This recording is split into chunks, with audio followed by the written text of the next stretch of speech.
What's up, everybody, and welcome back to Multiverse Monologues, the podcast show where we like to travel across the multiverses and fandoms that we love to talk about the movies and television shows that accompany those universes.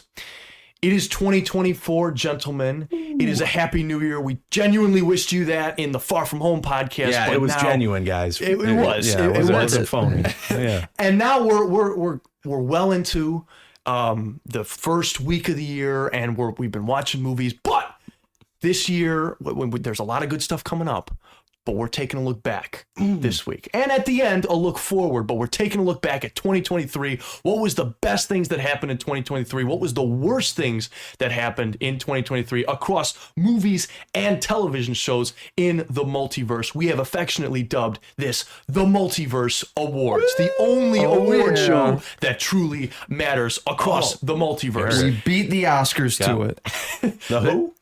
No one knows who Oscar The Academy, is. more like the Cringe Academy. Oh, nice, Micah. That's right. So us three, me first, Ben Rayside, co-host of this podcast. Second, Mr. Ethan Wensloff. Ethan, how you doing? Doing good. The Kenergy in this room is very good right now, and I'm excited to talk about everything that we watched last year. Our focus for 2023 was the Marvel movie marathon, and we got one of those out almost every week. So taking a break from that, coming in here, sharing our opinions from all the great stuff that came out in 2023, certainly a welcome kind of diversion from that. Also, who is a welcome diversion in almost any situation that he's in, is Mr. Micah Head. Micah, how are you? I'm doing great. 2023 was an explosive year for cinema.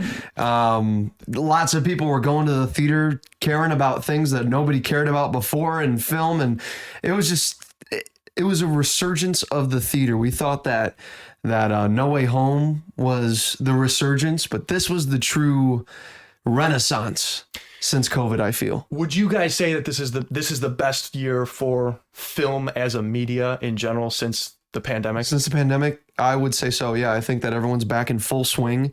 Just looking at our lineup here, every single director that's like still alive put out movies this year. Yeah. And will next year too. It's crazy. And we're going to talk about it. We're going to rank them. We're going to talk about the stuff we didn't like. We're going to talk about the stuff we liked today, and I'm certainly looking forward to it. But Ethan, you've got a list from last year's Multiverse Awards. Could you read that for us? Yeah, going into this year, we were excited for many things, but we narrowed it down on last year's podcast to our top 5. So I'm going to read off our top 5 that we had going into this year. So Micah's top 5 going into this year. Here we go. Number 1. Dune Part 2. Still hyped. Still looking forward to it. Didn't come out though. Dang. 2. Micah, Jedi Survivor. I did not play that. Did not play. Oh, for 2 for Micah. DNF. Micah. 3. John Wick. 4. I did watch that. And it was good. That was good. It was good. That was right? Almost watched Paddington 2, I guess. But you had an unexpected switch up last minute. So Across the Spider-Verse slid into your number 3 spot, actually. So then John Wick was your 4th spot. And then in 5th place, you had Indiana Jones and the Dial of Destiny. All right. So I watched every movie that came out on my list that year. Fantastic. Mm-hmm. Yes. But not Jedi Survivor. I did not play number 2 most exciting thing. I didn't have money to put down. I didn't have the time, I guess, but I watched a lot of movies. As someone who did play the game, very, very good. It was good? Yes, All right. I thought it was fantastic. Better than the first. Yeah. It took me a good 2 years to play the first one, so... You got time. Yeah, I've got time. I'll wait till it's like less than $20. Just you didn't hit it in the year where you wanted to hit it, Mike. Yeah. And that's okay. Let's take a look at Ben's list. So Ben, your number 1 most hype project Morbius 2. was Morbius 3. No, I'm kidding. It was Ahsoka. Then number 2, Mandalorian season 3. 3rd place, Spider-Man Across the Spider-Verse, Loki season 2, and number 5, Transformers Rise of the Beasts. Rise of the Peak. Wow, that was number 5? That was your number 5 most excited. How does that match up with with your reception of it? Well, we'll see as the podcast goes on, shall we? A lot of shows. A lot of shows on that The one. G.I. Joe Cliffhanger, Rise of the Beast really got you scratching your head, huh? And then mine were number 1 most hyped, Loki season 2. I had Guardians Volume 3, Mission Impossible Dead Reckoning, Ahsoka, and then Mando season 3. And then a few honorable mentions we threw out were the Super Mario movie, Oppenheimer, Barbie, The Last of Us. Yeah, so not a bad list we had going into this year. I'd say our honorable mentions probably should have been on our list a lot more. Well, so I like that Barbie made it on there because a year ago when we did this, Barbie was not as hyped. I want to if look not up when at all. Barbenheimer actually started peaking. Right? Was that always designed to be released on the same day? No, right? I think it wasn't, and then all of a then sudden they switched, and I was like, switched. Whoa, which one are you They were gonna... announced at different times, and then Warner Bros. Barbie people were like, "Hey, you guys might want to switch your movie because Okay. Barbie Oppenheimer's coming out the same day. You don't want to ruin sales of your own movie Barbie." And You're gonna like, tank it. you know what? We're good. And then they just kept it. Okay. We'll go head to head in a battle to see who wins, and they both won. They both won that battle. Barbie a little more so, but from a money standpoint, It's, I'll say. from a money standpoint, definitely.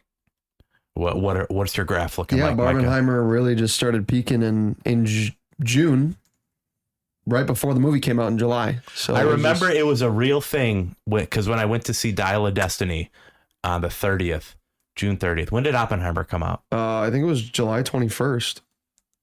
Mid-July for sure, yeah. Some movie. No, it was when we saw Dead Reckoning. July 21st, yeah. When we saw Dead Reckoning, I was in the bathroom, and there was a dude in the bathroom with a Barbenheimer shirt. You remember this? Wild, yeah. And I was like, oh, this is a real thing that is, breaking through the zeitgeist. That was one of the coolest things that came out of this year was just the influence of Barbenheimer. It got so many people to see both of those fantastic movies. Probably one of the greatest experiences I had in cinema this year. This summer specifically, it seemed like for a time, one big movie was coming out each week. Did it hurt the box offices of a lot of films? Probably, but as a viewer of film, each week having something hyped to watch it was special. And then having that right in the middle of it, Barbenheimer was special. There were so many Netflix exclusives too that came out that it got me to buy Netflix. Can you guys believe this? I spent money on Netflix for the first time in my life. And really? Yes. When was this? Just 2 days recently? ago. 2 days ago, I bought Netflix so that I can watch. You watched The Killer? You watched May I watched December? The Killer, but I was using Parker's grandparents' Netflix for a while until it kicked me off for the you can't have it. The password sharing. Yeah. So I watched a lot of Netflix things. That's okay. I'm gonna have to do that in 2024. You got to get It was worth that it. Rebel Moon in. They have an ad free or they have an ad version that I have. It's like $7 a month. And you can do it with ads. Yeah, they show ads at the beginning, and that's it. As far as I've seen, yeah. Oh, that's pretty good. Which you watch for for a like, $13 price difference. That's not bad. and it's 1080p. It's not 4K. But who cares? figures. I feel like this year, just looking back on it, was a year where I just kind of realized that franchises attached to big corporations really did not and are not going to be putting out the most high quality content. It's crazy. There were some big ones from some huge, companies for sure, but they were with directors who wanted to do what they wanted to do with their films. They were with studios who allowed them to do it, and those ended up being some of the best projects of the year. And it's kind of soured my taste to a lot of big franchise films, specifically Marvel and DC in general, juggernauts of the last 10 years, who one of those I'd call a juggernaut of the last 10 years. money-wise, it's been, even the DC universe has been pretty good over the last 10 years. But Marvel in and of itself, that's another big one. And just most of them were stinkers this year. It's very hit or miss. It was like you got a good one, and then you got like the absolute worst trash you've ever seen in your life. Yeah. And then you're on to Spider-Verse, and you're like, this is great. And then Flash, and then Guardians 3, and you're like, it was truly a roller coaster of cinema. Yeah. As people who cover fandom films, or we like to pride ourselves on that, who on the panel saw Aquaman 2? Yeah, Ouch. I can none hear of the us. crickets. Oof. I mean, it only came out 2 weeks ago. That's one that I'm specifically saving though for when we do our Yes. Our DC Our watch. DC So you're confirming marathon. it right now. DC watch through. we're gonna do it eventually one for day. sure. Yeah, Come on. I mean, there's not some next. there's some good stuff and there's some memeable stuff in there for sure. It would be fun to watch all the DCEU. Well, I heard that if you like The Flash and its nonsensical stupidity, then you'll like Aquaman. I hear it's not as bad as people say. Yeah, That's for sure. I hear it's not complete and utter garbage. But that's not the kind of pitch you want to hear. Yeah. That's the problem, When you spend man. 2 hours of your life going to see a movie, oh, it's not complete and utter garbage. Oh, you know what? I'm And waiting that- for that to go on Max. I feel like a lot of people said that with a lot of big movies this year. Yeah, it's not terrible. Okay, what's I'd never what's see the that again. reason to see it? You know, It's crazy because there were so many movies that you expected to be so good this year. yeah. Like we were like, okay, Flash could be big. People were hyping it up all year last year. They were like, oh, this is a life-changing movie. Didn't Best like Tom movie Cruise since say The that? Dark Knight. That Yeah, Super Bowl trailer, I remember sitting Yeah. there and thinking, holy We're like, there's no way this could be good. this looks amazing. Yeah, and then it comes out, and we have the most forgettable superhero movies Just- ever that came out this year. Yeah, you're right. Tom Cruise, like, he did say The Flash is cinema, and then James Gunn was like, "This is the best movie I've ever seen in my And then life." Martin Scorsese said, I'm quitting because this is so good. Wow. One Another of those three legendary statements quote. was a joke. That's for you listeners to sort that 81-year-old out. Martin Scorsese put out a movie this year. Did you see it, Ben? Did not see Killers of the Flower Moon. No, I wish I did. I was trying to get in a lot of movies at the end of the year, but A lot of movies unfortunately- just came out in the fourth quarter this year. yeah, and just kind of snuck under the radar. Yeah, I didn't expect any of these movies to come out, and I ended up watching almost all of them. The Holdovers is one that I wish I watched, like big time. I wish I watched that one, and I got a hope bunch you of guys, mine in. I hope it's on your guys' list so you guys can talk about it. I Because I've really heard wanted really to great watch things. Past Lives and Anatomy of a Fall and what was the other one I wanted to watch? There was one more. But yeah, there were like so many movies. I saw tons. Oh, Godzilla -1. Yes. I wanted to see all of these movies, but Boy and the Heron. Like, I watched so many 10s out of 10 movies. Not like actually 10 out of 10, But but ones they you were really crazy enjoyed. good. Yeah, right. Yeah. Memorable movies this year, and there were still so many that I missed. Yep. There's still so many that I'm like, all right, I respect that's a great movie or whatever, but I'm probably never going to be able to see it. Yeah. Like Poor Things, Saltburn, The Beast, Teacher's Lounge. Like, these are all movies that I haven't, like, you guys probably haven't heard of these. And they're like, wow. Yeah. I got to see these. I still have to watch Critically big. Attack on Titan. I hear that was like one of the greatest season finales or series finales ever. And like, I haven't seen it yet. Have you seen any of it? I've seen up to season 3, part 2, I think. Interesting. Okay. There's 3 parts of season, yeah, there's a the lot final of parts season? and seasons and whatever the last season Yeah. is. I've seen all the way up until then, and I dropped off. But like, there was so much Yes. greatness that came out of this year, and it's absolutely mind-blowing that even the greatest of comic book movies that came out this year wasn't even close to the greatest, in my opinion. yeah. Well, we're going to talk about that going forward here. I'd like to introduce the categories for today's awards, gentlemen. We have on the docket coming forward best performance.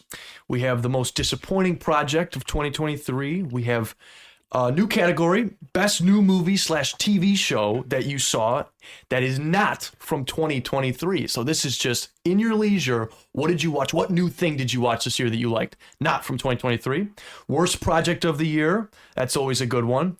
Best soundtrack and score. Doesn't have to be this synonymous. We also have a couple honorable mentions of 2023 stuff we'd like to shout out that's not going to make our best of. Then we have top 5 worst projects, and then we have the top 5 best, ending off with our most anticipated for 2024. So that is all to come. We're also going to, Ethan did a poll on the Instagram for your guys' picks. We're going to be reading those near when we talk about our favorite ones as well. So all of that is in store. Gentlemen, should we start with our first category? you want to open our sling ring? Do we want to do the intro? Do it. Yeah. Well, yeah. That's I a guess- record long intro, right there. I guess we do. We don't need to do that. We're already not, here. Yeah, right. We've We're traveled. here. And if you guys, by some chance, we missed something that you guys really loved that we didn't talk about, please leave it is down in the comments Definitely below. going to happen. Yes. Let's- For sure. Let's drop our atom bomb. Let's kill the flower moon, and let's go mini bowling because it's time. For the Multiverse Awards. All right, gentlemen. Let's start it off with best performance Yeah. of the year. Best Okay. performance. This is the performance that an actor or actress gave that really captured you the most. This is going to be in a draft setting. Last year we had a lot of repeats. Oh, that's my pick. Oh, it's also your pick as well. We're not going to do that this year. When someone picks it, that they are off the table. See, I want to just take one, not because I personally think it, but I want to take Micah's. Wow. I think I know and what you can Micah's be is. like that. You can be like that. nah. That's what the draft is all about. Because Ethan, you are starting Ooh. off. All right. Ezra Miller. Ezra Miller in the Flash. Let's go. Which one? Josh Peck. And Oppenheimer. Ben Affleck in the Flash is Roderick my performance of the year. All right. I know we're gonna have three different ones, but there were so many great performances this year that I just got so enthralled in. But the one that stood out to me and the one that I want to give my multiverse Oscar to is Jeremy Allen White in The Bear. Just this, I think you took about mine. I took yours, yeah. But Jeremy Allen White watch just that. sells it. If you haven't seen The Bear, go check it out. There are quite a bit of Is that Apple TV? that is Hulu. Hulu. It's FX through Hulu. It's got quite a bit of F-bombs, so just be ready for that. It's a little more vulgar in that way, but just the raw emotion that Jeremy Allen White conveys. And the show is about a dude opening a restaurant. That's the entirety of the show. And it captivates me so much. And this guy is a top chef in the game. He's running a small time Chicago restaurant. You'll learn that through the show as you watch it, why that is and what happened. But Jeremy Allen White gets my Multiverse Award this year. Okay. From what season was it of The Bear this year? Season 2 came out Season this 2, year, okay. but season 1 he's just as good. They're making a season 3 Yeah. this year, I guess, 2024, right? We don't know a release date yet, but I'm hoping 2024. That'd be great. All right. Jeremy Allen White gets the first pick. Micah. All right. This might surprise you guys, but I thoroughly enjoyed Paul Giamatti in The Holdovers. Wow. Whoa. The Holdovers came as a complete surprise to me, and I will be talking about it, spoiler alert, later on. And I just love how his presence in the film is so like, he feels like such a real character with so many so much uniqueness to him. Like in a year that shares the same like theaters as The Flash and other trash. I'm not gonna go. We already talked about the Marvels, whatever. To have characters that are still being brought to wide release cinema that have such like deeply written out character motives and history. I just love it. Just so heavily realized. I love it. Yeah, they're so real characters, and I just love this curmudgeoned little fella. Are you picking the same actor who in our Marvel movie marathon played the Rhino? The Rhino? Listen, Amazing Spider-Man 2? That's It is right. night and day, though. Wow. You cannot tell that guy is the same imbecile that put on that CGI Rhino suit. Great pick, Mike. I love that. I loved it. And a close second, just to call out the secondary actor in this movie, Dominic Sessa. Oh, yes. First movie he's ever been in. He kills it. So good. That movie ended, and I'm like, dude, I could have just taken 6 more hours of just them walking around talking. Divine Joy Randolph is the third lead, also great.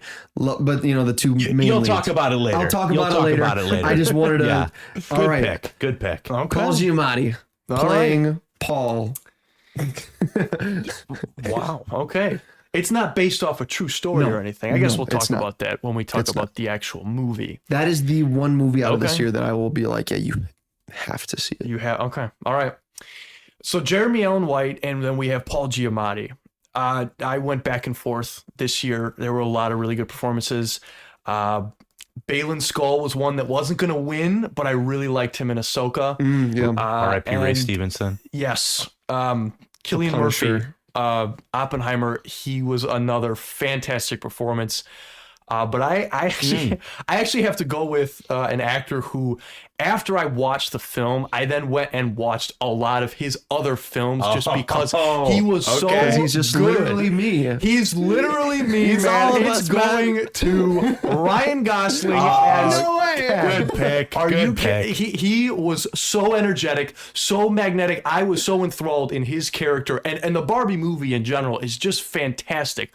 But Ken, in my opinion, steals the show. And you're a Pinkin. It made me say I'm Knuff. I mean, so many moments. He makes the movie. He is the reason I laugh so hard at so many moments in that movie, and I go away from Barbie thinking, man, Barbie, Margot Robbie was so good. They're almost on the same level as that. I mean, Ken's the side character. He's just Ken. But man, is he more than that. And Ryan Gosling gives a great performance. And everyone loved him in this too, and we all embrace like the Kenisms of it. But I do wonder how people would portray this movie if they had someone different at the helm. Because just having someone who is Ryan Gosling doing the most flamboyant, like patriarch, like all that stuff can come off so horribly bad if you have the wrong actor in there. And just Ryan Gosling is just the perfect mix of who we all want to be. Yeah. And he plays Ken great. Yeah. Yes. Have you guys seen Blade Runner 2049? I've been looking for an excuse to rewatch it. No, and All right. I would love to rewatch it. All right. I would love to watch it, I should say. Fantastic. Yeah, that was one of the ones that I didn't get to watch, even though I had seen the first Blade Runner. But Awesome. I watched Drive, I watched First Man, I watched. There was one La more. La but Land. Yeah, La La Land. Yeah. Oh my gosh, that was fantastic. He's great. He's great as Ken. Jeremy Allen White, Paul Giamatti, and Ryan Gosling. I think we Those covered are everyone but our boy Killian. And Killian was didn't- great. He was so good. He was yeah. the top of my list, but I just had to shout out the underdog there that I didn't expect to be good. Like, yeah, it's Cillian Murphy. That's true. We knew Cillian Murphy was Yeah. going to kill it. He's fantastic in everything he's in. Finally got the lead role in a movie. He's been the lead in the show, but I mean, he was fantastic too. 28 Days Later was, I think, one of his last leads, and it was like his first role. Okay. If there's a performance that we didn't mention, shoot it in the comments below. But we are going to move on. We're going positive. Now we're going negative. The most disappointing list. project. Whoa. Whoa. We'll go with Micah first. Yeah, All go right. ahead, But the go most ahead. disappointing project of 2023, it has to be a project you had initial hype for going in. You were looking forward to it, and that project let you down. This is also going to be a draft. So you cannot pick the same one. Start with Micah. All right, so I have 1.5 picks because I do want to touch on one movie that left me with a bad taste in my mouth. Sounds like he's cheating a I little. am cheating, but you guys didn't see this, so I can talk about it, and it's fine. Okay. All right. This movie is called Leave the World Behind. Did you see it? No. No. When did that come out? It came out on Netflix last month. It's a Netflix original, I think. When did you watch it? I watched it last month. Okay. But yeah, it was really great up until the end, and I'll leave it at that. So if you wanted to watch behind, it, huh? it left me behind. I'll just say that the main character loves Friends, and so it already had a chip on my shoulder. Okay. But yeah, the biggest disappointment of 2023 for me was Secret Invasion. Hands down, no contest whatsoever. I was hyped for this, believe it or not. Going into it, I was like, As you should be. all right, we've got the return of Nick Fury. Finally, he's not a Skrull anymore. We didn't know he was a Skrull before, but we're back, and I can't wait to see this cool like spy espionage, thriller, cool subverting of everything, and it definitely subverted some expectations.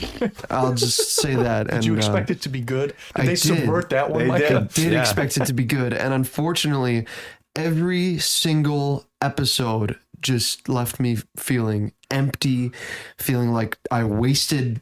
What were they? 40-minute episodes. Yeah. This was the show that made me think that TV was a lost cause. That I was like, because if you guys remember, we were all at had Man that Camp. show. We were at Man Camp, and I was like, Ben, TV sucks. I know I was like, why do I watch TV? you lost faith. I lost faith in TV. For those listeners that don't know what Man Camp is, we did a men's retreat with our church. We weren't at like we some, had to be Knuff. Bible camp. Yes. Yes. And I lost faith in TV after this show, and thankfully we had Ahsoka after it. Right, we had some slightly better. I TV, made you watch Daredevil, and then I watched Daredevil, and I was like, all right, yeah. all right, maybe TV is an okay medium. You know, Yeah, it I'm turned you still around. not gonna watch Survivor, but There's only 45 seasons. I watched. I watched not Succession. I watched Severance this year. I heard Succession was good though too. Yes. And Severance was great. I watched Daredevil, and those were the things that made it like, all right. And Loki, you And enjoyed Loki season 2, yeah. I don't want to take away the thunder that Right. someone else might have, but TV is not ruined. We have Echo coming out Secret in 5 Invasion days. almost ruined TV for you. Yeah, it almost did. It did for a little bit. Disappointing. I that was show so was. like utterly disappointed. Samuel L. Jackson I gets tuned to in- lead his own series. I tuned in for, what was that, 6 episodes? Yes, Yeah. it was. 6 weeks of my life where I was just like in this blah of Secret Invasion. And I couldn't even like, there was one episode 4. It's always episode 4 where I'm like, okay, yeah, there's some good things in here. Now I have to watch the rest because there I might made it be this some far. good in there. Yeah.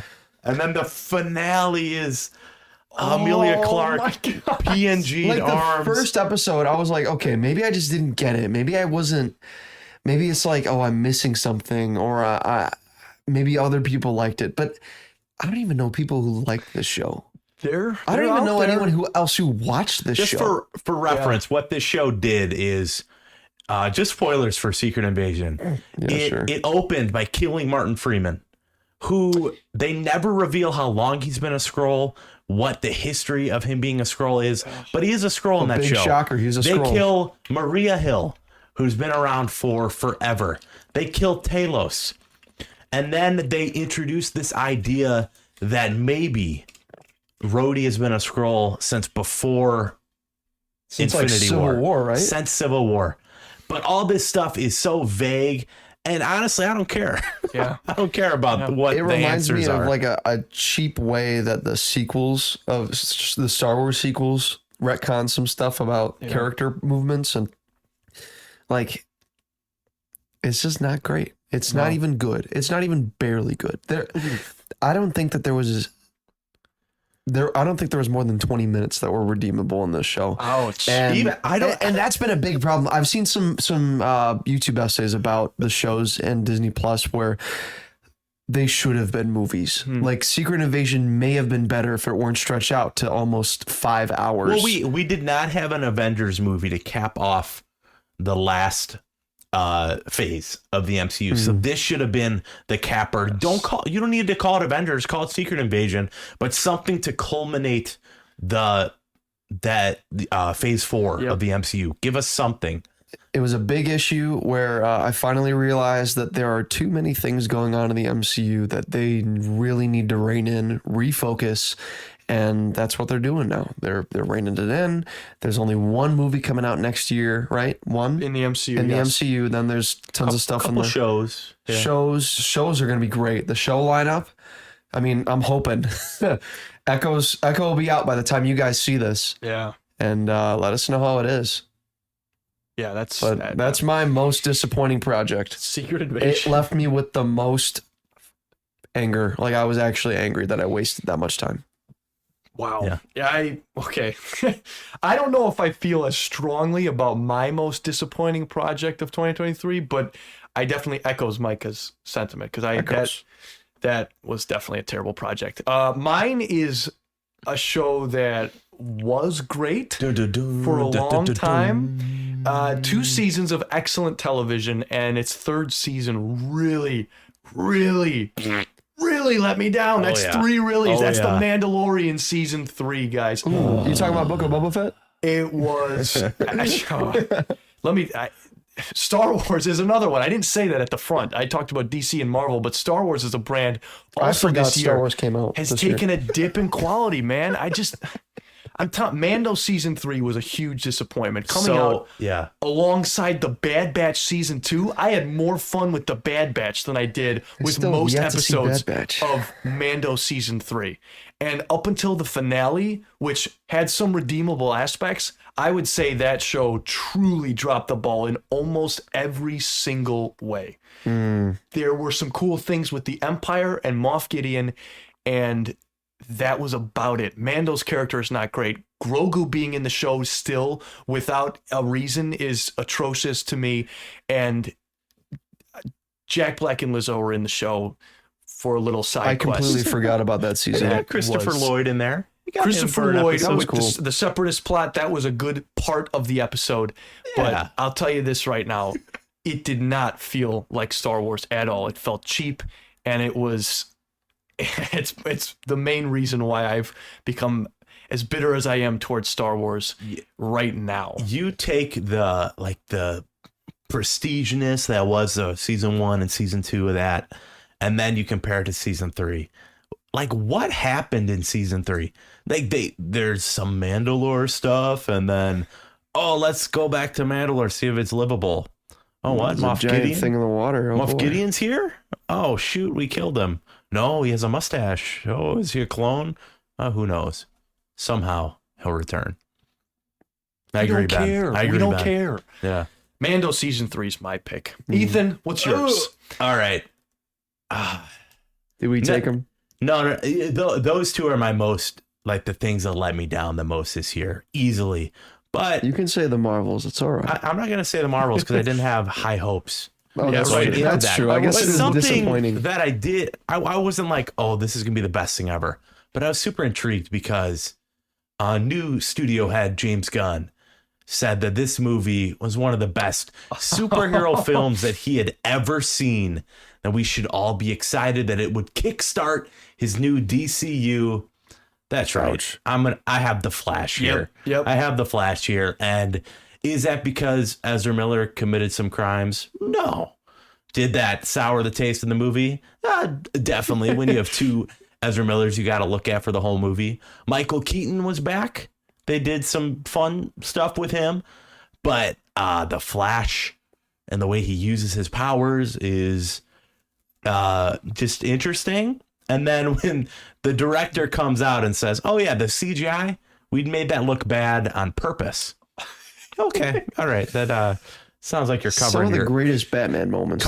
Covering your buttle. There were some cool Batman great moments. I love the Keaton stuff. There was some really cool Keaton stuff. But James Gunn.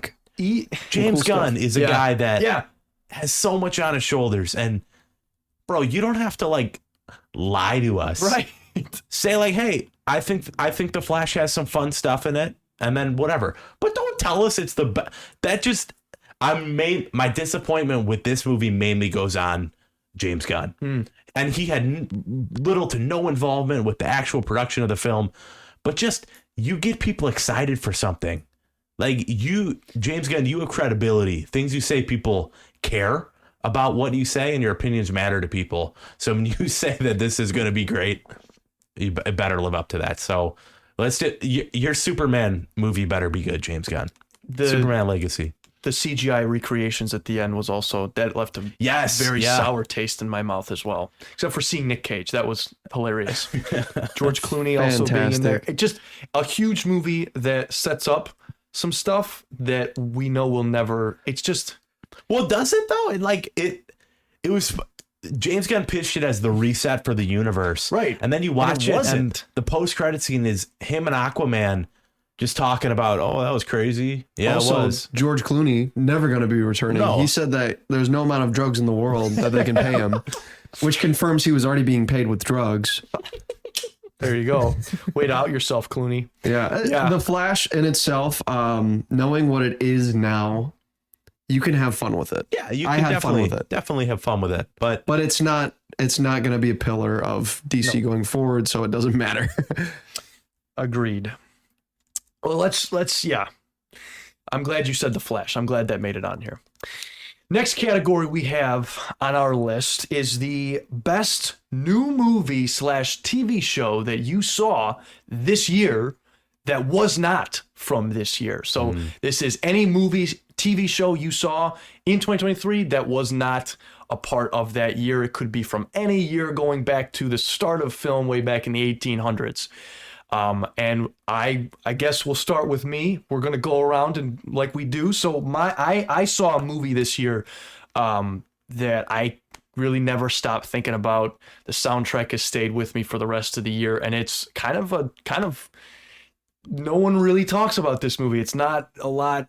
It's not among the conversation of many people, but it's a true story about the Granite Mountain hotshots, and it's called Only the Brave. It's a pretty star-studded cast, I'll tell you that. Josh Brolin leads the movie with Top Gun Mavericks. Who played Goose, or not Goose? Goose's son in that movie. Miles Teller. Yeah, Miles Teller also stars, and it's got a bunch of other people. Same director as Top Gun Maverick. Jeff Bridges too. Jeff Bridges is in there, and it's the true story of the Granite Mountain hotshots and how. I'm not going to spoil the movie, but since it's a true story, it's a very it leaves you very affected near the end of the movie. The soundtrack is great, the acting is great, and man, did I have a good time with this movie. I have not stopped thinking about it since I saw it in the summer. I watched it because of Top Gun Maverick, same director. Yeah.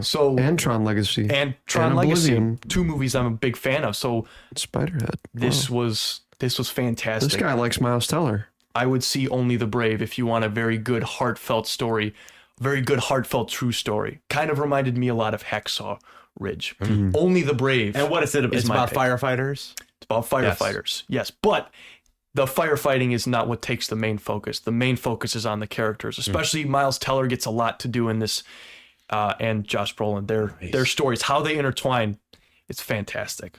That's my pick. Ethan.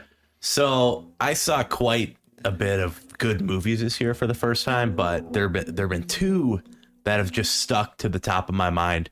But the one specifically is Ford v Ferrari. I saw this year, and for the first time wow. I saw this year, and man, I love that movie. I love a movie that can just get you invested in something that I'm not a car guy. Anyone knows me, I'm not a car guy, but this movie got me to care about racing. It got me to care about Ford trying to design the fastest car they possibly could.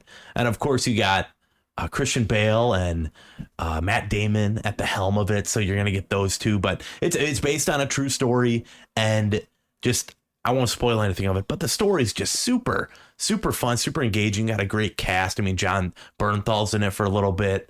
You got other actors that surround it, and directed by James Mangold, who did Logan, and who we're gonna say his name later on this podcast. Yes, we are. In a negative way. But a really great film. I love Ford v Ferrari. You have made me want to watch it. Like, so we got to sit down and watch that movie. You haven't seen it yet? No, I haven't. I'm telling you, multiple people have told me that's a fantastic movie. And he did Walk the Line too. I want to. That was a good movie. That's really a Johnny Cash one. Micah, do you also have a true story for your pick? A true story? Well, is it a true story? Is it? I don't know. So I have two movies. I'm going to do two movies again, but just quick. Just quick. Cheating, because Micah. There's no other way that I can talk about these movies. Paths of Glory is one. It is one of Stanley Kubrick's first movies. He was 28 when he made this. It's about a military captain or whatever who tries to send all of his army out, his French army out into the no man land so that they can siege something, and then like everyone's like, no, we can't do that because there's no opening, and then they go to court for this. They three of the battalions have to send one man to be killed with the death sentence because of the lack of an opening. And it's just a great example of just crime, or not crime drama, but like a war court drama. So there's not Crazy. a lot on the battlefield, is what you're There's saying. not a lot on the battlefield, but the battlefield stuff is intense.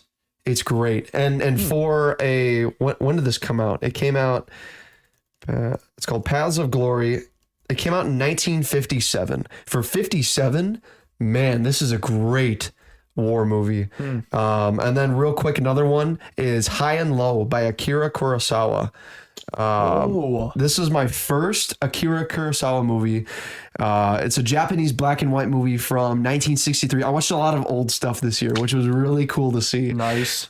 This is about a businessman who wants to make a business decision in the company, but has to buy more shares of stock than the other people on the board so he can make that decision and like overrule everybody. So he takes out a mortgage. He like gets all this money taken out of everything. He's like in debt, ready to make this purchase of stock. And then his son is called to be kidnapped and he can't find his son. Where's he at? And then he gets a call and they say, hey, we've kidnapped your son. Give us all the money that you would have spent that's going to make you go broke now.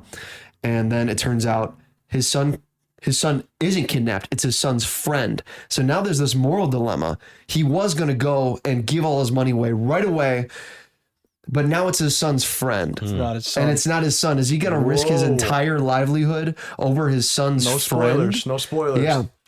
Moral dilemma right there. Long story short, actually, this isn't even that plot wraps up in the first half. It's crazy. I've never seen a crime movie where it has both ends take up just as much, like the actual intense kidnapping, like first half, and then the second half is all the investigation to find this guy. How long is the film? It is 2.5 hours. Okay, so decent size runtime. Somehow, in the police office, like the police station, they spend half an hour or 45 minutes just listing evidence, and it is one of the most engaging half hours I've ever seen. And they're just like, all right, now you list your evidence, and they stand up and they start reading, and then there's a couple like shots of them walking around, but the way they say it, the way that it's read out, I mean, for me, it's like reading a book because they've got it all in subtitles. Is it English? It's in Japanese. It's in Japanese, but it was one of the most worthwhile watches that came out of nowhere. And apparently, Akira Kurosawa's movies are all like this. If you guys haven't seen Seven Samurai, There you go, Seven Samurai. Yep. Seven Samurai is fantastic that I still need to watch.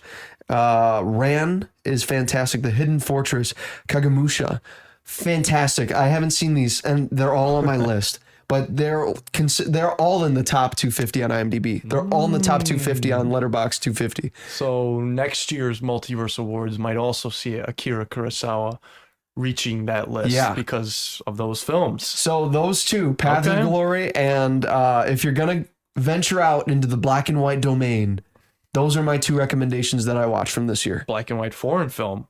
You got two foreign things. film Okay. too. I watched Godzilla as well this year, and that was like the first one.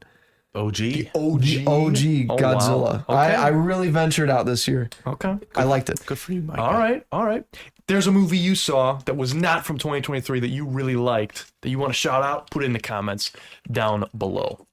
Next category we have is the best soundtrack or score of 2023. Flash. Now, this is just as it pertains to one particular film. So this is the soundtrack or score to this film. It can be both if the film has both, but it's more towards the film than it is towards the specific soundtrack or score.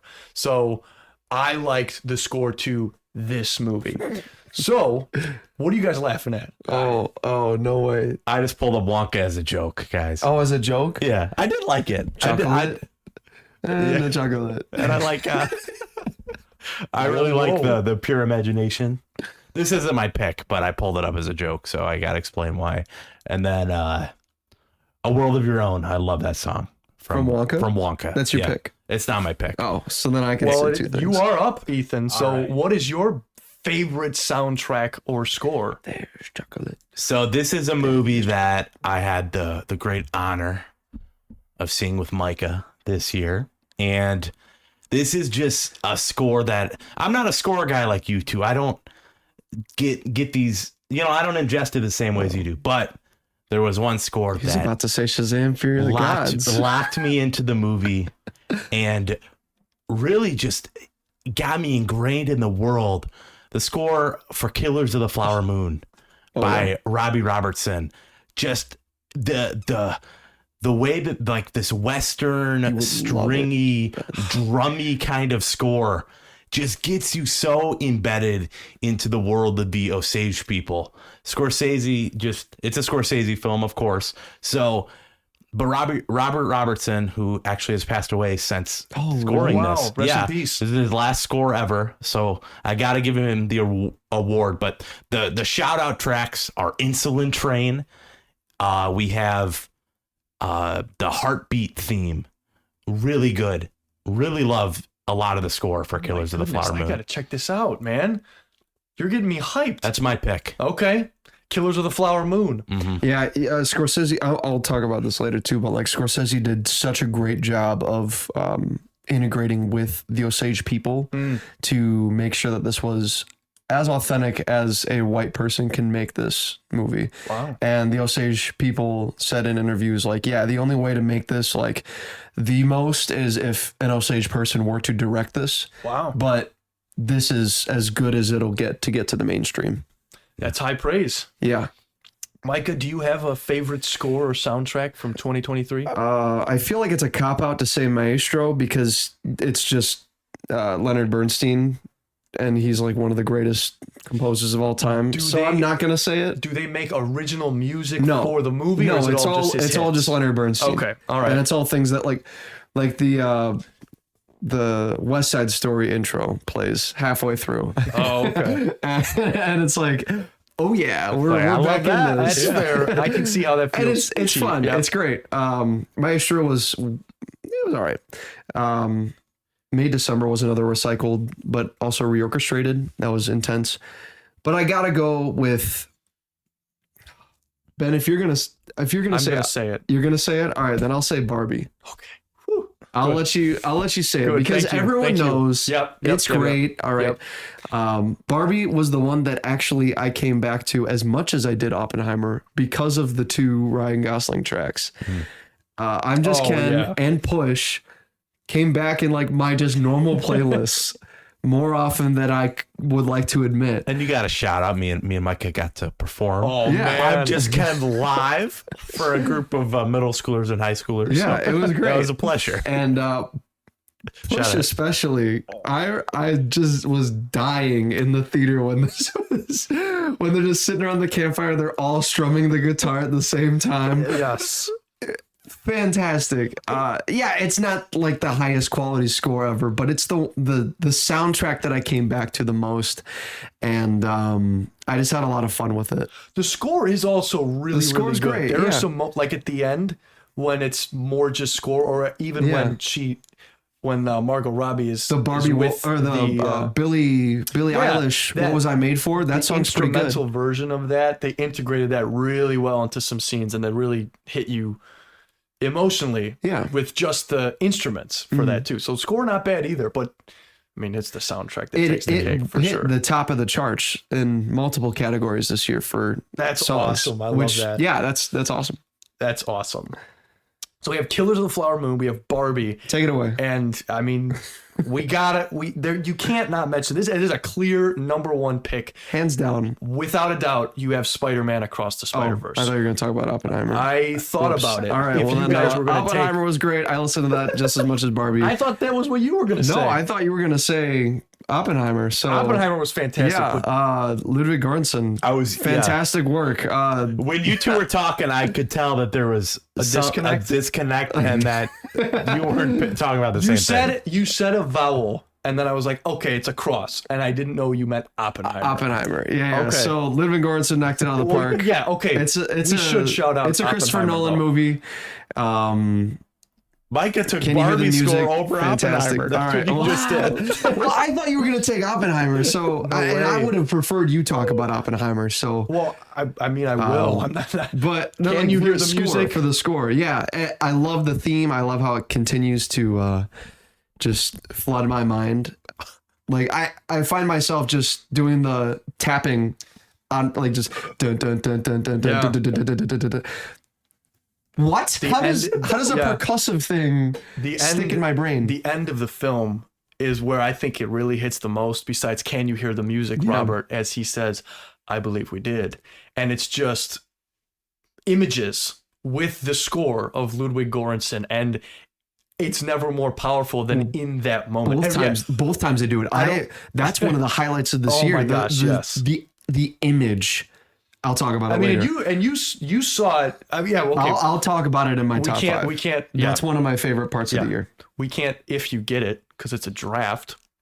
For top 5? Oh yeah, it's a draft for that, man. Or no. I guess top 5 wouldn't be top 5.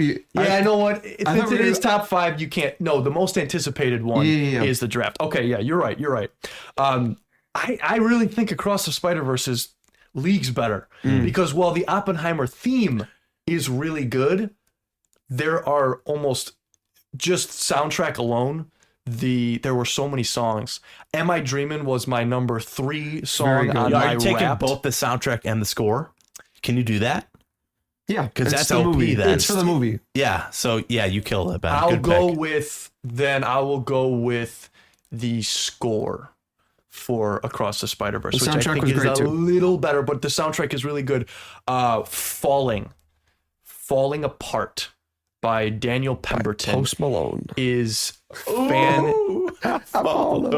dude, let me tell you something right now. It's the score that plays while Miles is heading back to his home in the reality that he thinks is his own, and all the Spider-Men are chasing him, and the words are echoing back in his mind. You were never supposed to be Spider-Man.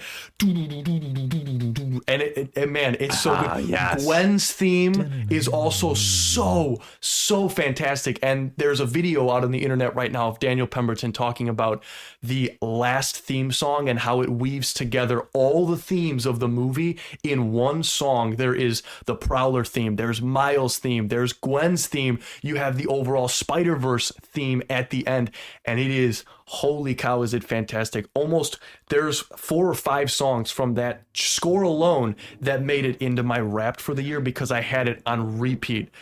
It's without a doubt the best, in my opinion, score for the year. And I think score soundtrack, I mean, Metro Boomin killed it. I loved in a good way, right? Yeah, yes, I loved him. What did he there was one song that he had, because Am I Dreamin', really the vocalist, whoever was a part of that, was fantastic. But Calling, that one. Was it the credits one? Yes. Yeah, Am I Dreamin' and Calling were 2 of the credit ones, and Calling was really, really good. And the Spider-Gwen theme is really good too. I like that a lot. Yes. Her theme, whenever she's with her dad, there's a very low, it reminds me of the score from Amazing Spider-Man 2, the theme, Gwen's theme from that one. They kind of change it up and use the same instruments, which I really, really love because that one's really good too. It's Hans Zimmer. But Across the Spider-Verse is for me. I'm glad we did talk about Oppenheimer though. So next, are we there already? Holy catfish. What about worst project of the year? We are there. That is it. All right. We are at the worst project. That was the one you've been waiting for. The year. Worst project of the year. So this is a draft. We cannot have the same one. And it is one project that you thought was just absolutely terrible. Terrible. You didn't even have to have, but when you saw the movie, you went in and you were like, holy crap. Or show. Or show. This is just horrible. Daredevil season 2. Oh man. Wait, so this isn't from this year? It is. Yes. The worst project of 2023. Micah, it is your turn. I think I have to go with the infamous here and say The Marvels is my worst project of the year. Worse than Secret Invasion.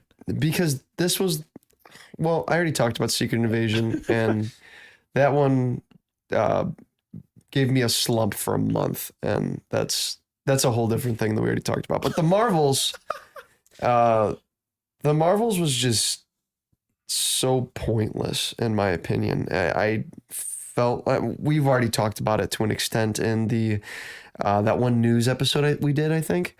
But you know, And our famous it's the only Instagram one. short. It's the only one this year where I was perpetually. I felt like I was taking HP damage throughout. Ouch. Like the cringe was. I had It was real. like I don't use that word lightly here. I felt a lot of If cringe. you go to in this the movie. start of our Captain Marvel podcast, you can actually see a clip of Micah watching a scene from the Marvels Yeah. in there. And yeah, It was the only movie this year where, and Rebecca and I, she's my fiance, we watched a lot of bad things this year, like just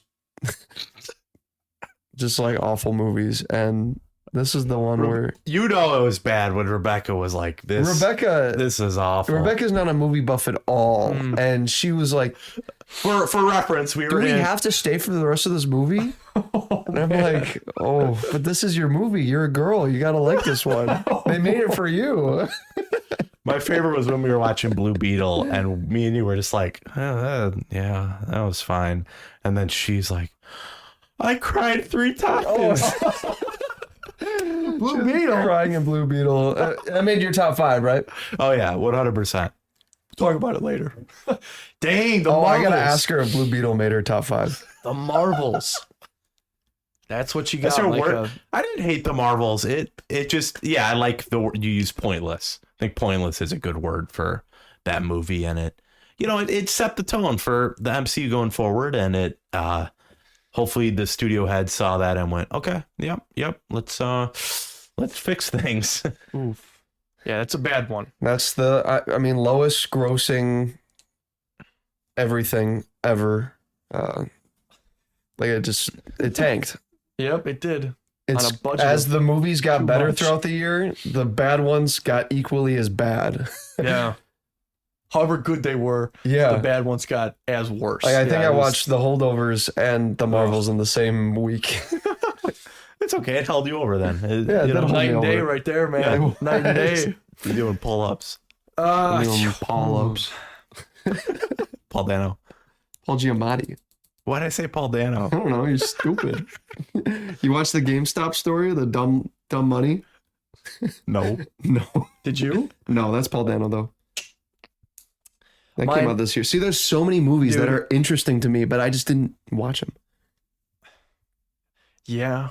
Yeah. Yeah. It's the holdovers, man. You gotta watch it. I gotta watch it. But one Ben, thing, what's the worst this year?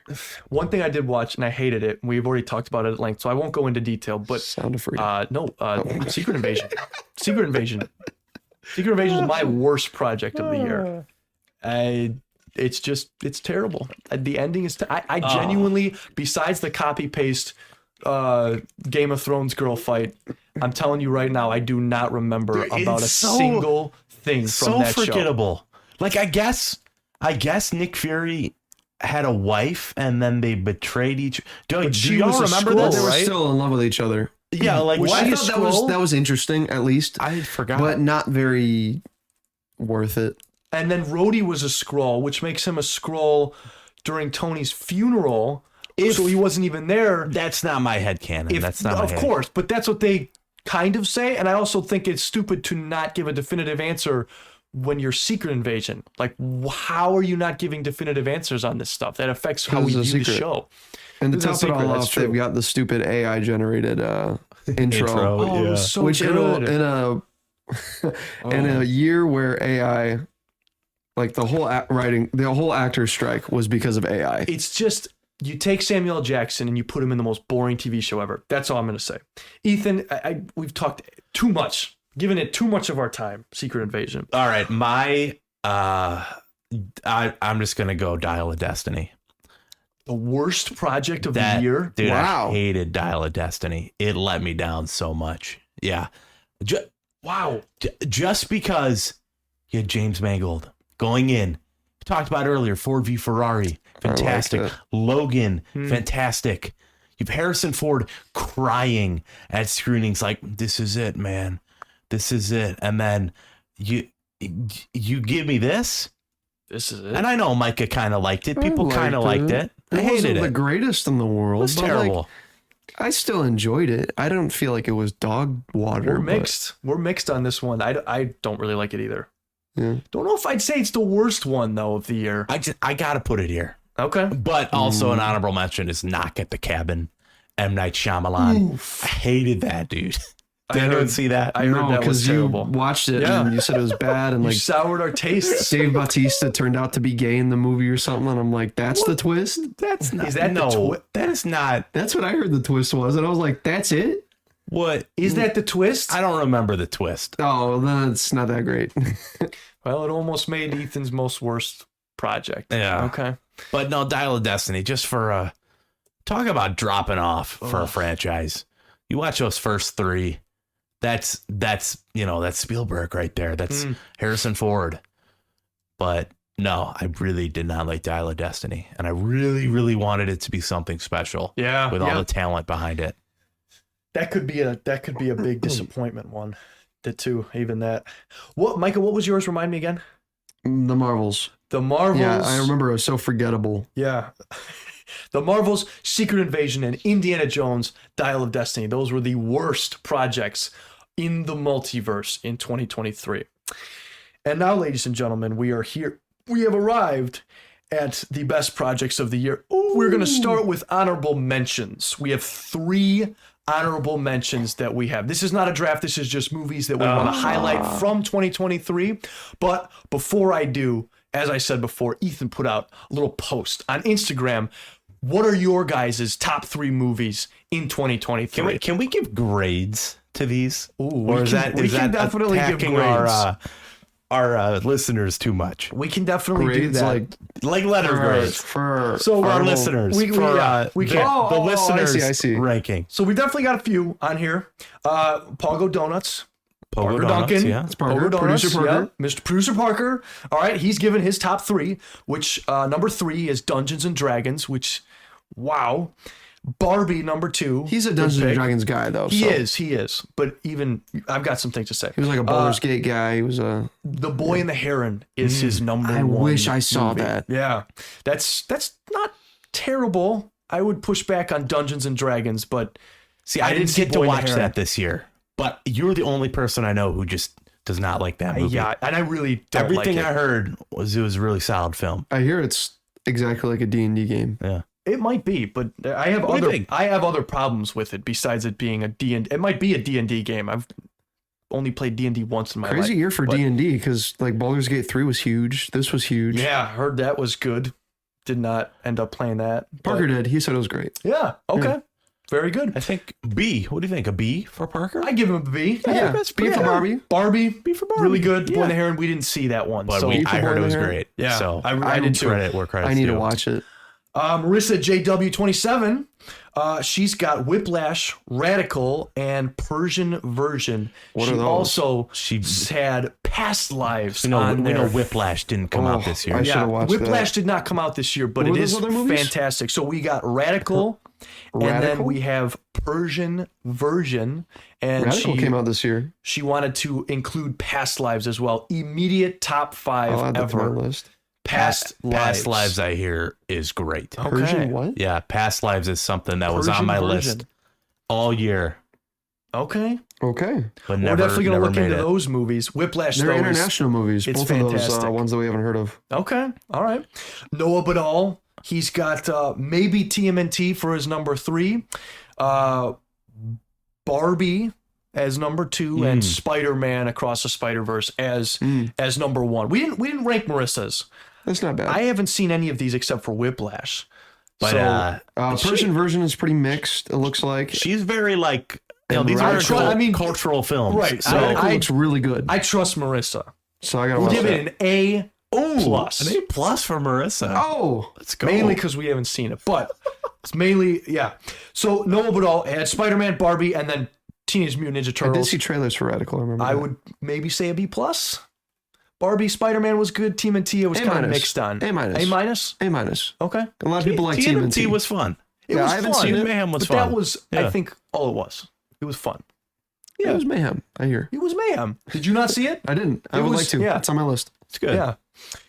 Adam Capelli, he had Godzilla -1. He had Air. And he also had Dungeons and Dragons. That's the second one on here. People liked it, man. Yeah. People liked it, Ben. Godzilla -1 is fantastic. I gotta watch that too. Air was fine. Air was okay. I watched it this week. Air was fine. I'd give this a B. I'd give this ranking a B. Yeah, mainly sorry. for Godzilla -1. F, because Godzilla Air's -1 is too good. many bare feet in that one. Air wasn't too. Oh, there was a lot of bare feet. That's true. Air The wasn't ending terrible. was though. weird. How it just like exposition dump.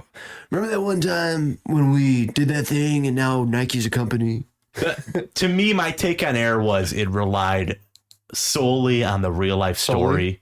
Yeah, solely, like the sole of a shoe, on the real life story, and barely did anything of its own to stand on its own feet. Stand on its own 2 feet. Yeah. Wow, Micah, come on out here.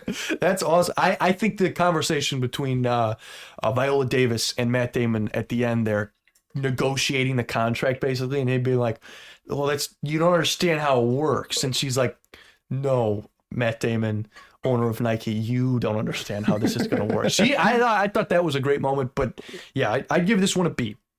Nikki Flash, 1998. Nick Widener, he had John Wick 4, he had Oppenheimer, and Across the Spider-Verse. It's a shame with John Wick 4. I feel like it came out too early in the year that people forgot about it. That's an A+.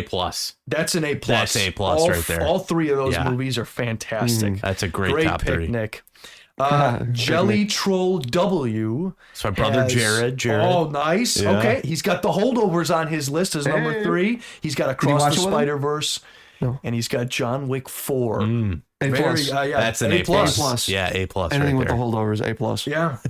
JGA Is that J. Jonah Jameson? Could be. He just has Oppenheimer on here. So all Oppenheimer 3 spots. times. Okay. I watched it twice, so it could come C up in tier. Yeah. Wow. Because he didn't give anything else. DNQ. And finally, we have Molly Chapman, who had Ant-Man and the Wasp: Quantumania, Across the Spider-Verse, and Barbie. Know the Marvels? I thought she was hype about that one. So listen here, folks. Is that a C? I got Rebecca's too. Quantumania, we didn't hate. We did not hate Quantumania like the internet did. I remember all of us leaving that, and I don't think a lower score was given. I think we had a 7 or higher. I gave it a 4 out of 5. Yeah, I have it an enjoyable. 8 out of 10. I actually liked Quantumania. Compared to the other garbage that came out. I mean, But from top, but in your top. But okay, that's fair. That's a good point. all That's right, a good ready point. for Rebecca's? Hers was Barbie, Forrest Gump, Interstellar, Dark Knight Rising, and Princess Diaries. Okay. So which one of those came out this year? Barbie. And then I asked her if Blue Beetle made the cut, and she said yes. Okay, so Barbie and Blue Beetle. Wow. Blue Beetle, man. It's gotta be a C right there. A+. All right, A+ for Barbie. I gotta and give her Blue an Beetle. A+. I'm marrying her. Micah has to say that. Yeah. And there is one list that I went out today and I sought to find. Brandon Stoneberg. Guys, I texted you Brandon Stoneberg's list. Yeah, it's in our group chat. Can us pull that out? Let me pull His that list up. is the main reason I wanted to give letter grades to lists. So, Hollywood Reporter. F tier. Anyone who's familiar with this podcast knows about the infamous Hollywood Reporter. This is the Hollywood Reporter ranking of the Multiverse Awards because Brandon Stoneberg gave it to the Super Mario Bros. Movie. 65, the dinosaur movie with Kylo Ren, and Hunger Games, the Ballad of Songbird and Snakes. And Holy Catfish. I haven't seen that Top one yet. 3. Collectively, I don't think one of us has seen all 3 of these movies, but across No. the panel, We have seen all of them. we've Across the seen all of Multiverse them. Monologues. So, Hunger Games, really solid movie. I enjoyed it. Like, that's a good pick. It's not making my list, but I could see why someone really loved that. It's really good world building. Okay. Performances are great. You get Peter Dinklage in there selling it. It's cool. It's cool to dip your toes back in the Hunger Games world. That is a good pick. I enjoyed 65. I didn't think it was the greatest, but I think it was fun. It was an hour and a half. Didn't overstay its welcome. I can't complain. I agree. Like, I agree. It was perfectly fine. Was it the best? No. I gave it a No. Yeah, I gave it a 7 out of 10. Yeah, it's not. Which I I think think is- the score wasn't too bad either. If you remember No, that. it wasn't. Yeah. A lot of it is due to it being, oh man, it's Earth and Kylo, like Adam Kylo Driver, Ren. who's good in the Yeah. film.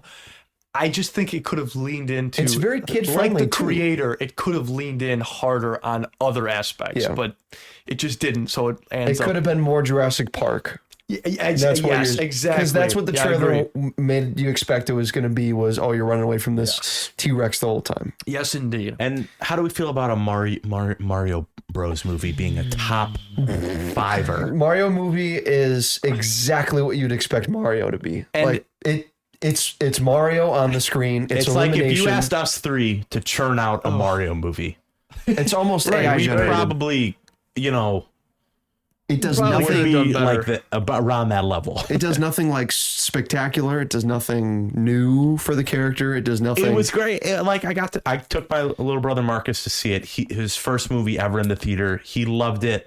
Great kid movie. Just with kid movies, you want it to transcend the realm of, oh yeah, this is, fine. Yeah. You want it to be good. And I think it lacked that originality that really, the whole movie was, oh look, here's something from the game. You like that. And yeah, it's cool to see, but you got to take it a step further with emotion, with character, with story. Yep. And they didn't. It was very TikTok centric, where it was like every minute you got to have something new to dangle the keys in front of the audience. Like as soon as you might have gotten bored, there's a new character on screen. Oh, we're introducing Luigi. All right, now it's Donkey Kong. All right, now look, there's Cranky Kong. Oh, look, now it's Yeah, now Peach is here. Now Toads are here. It had some cool deep cut references that people really. It had the Donkey Kong rap in it. Yeah, that was cool. You know, Oh, so man. Charles Martinet playing the dad. That was cool. You got Jumpman in there. yeah, Yeah, so there's like some cool some things. Like stuff. people were part of the movie that cared about the franchise. what, and what do we want to grade, Brandon? Brandon's This list. is a D, honestly. A D. no, This Well, is your top 3 favorite movies of 2023. maybe you just didn't see much. I'm still maybe you giving him didn't see I'm still anything giving you a else. D, Maybe Brandon. you I'm watched sorry. these 3 movies this year. That's Still, it. I'd love to meet you. I'd still love to meet you. We haven't met yet. Really? I haven't met Brandon yet. Oh. No.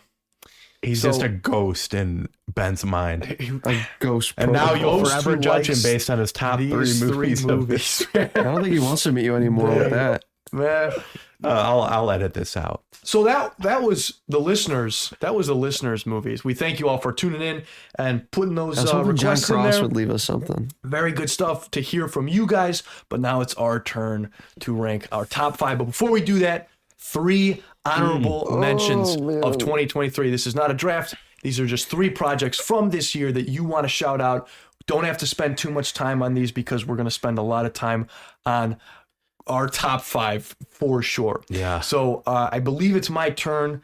I'm going to go with Barbie, Bad Batch Season 2, and Transformers Rise of the Beasts.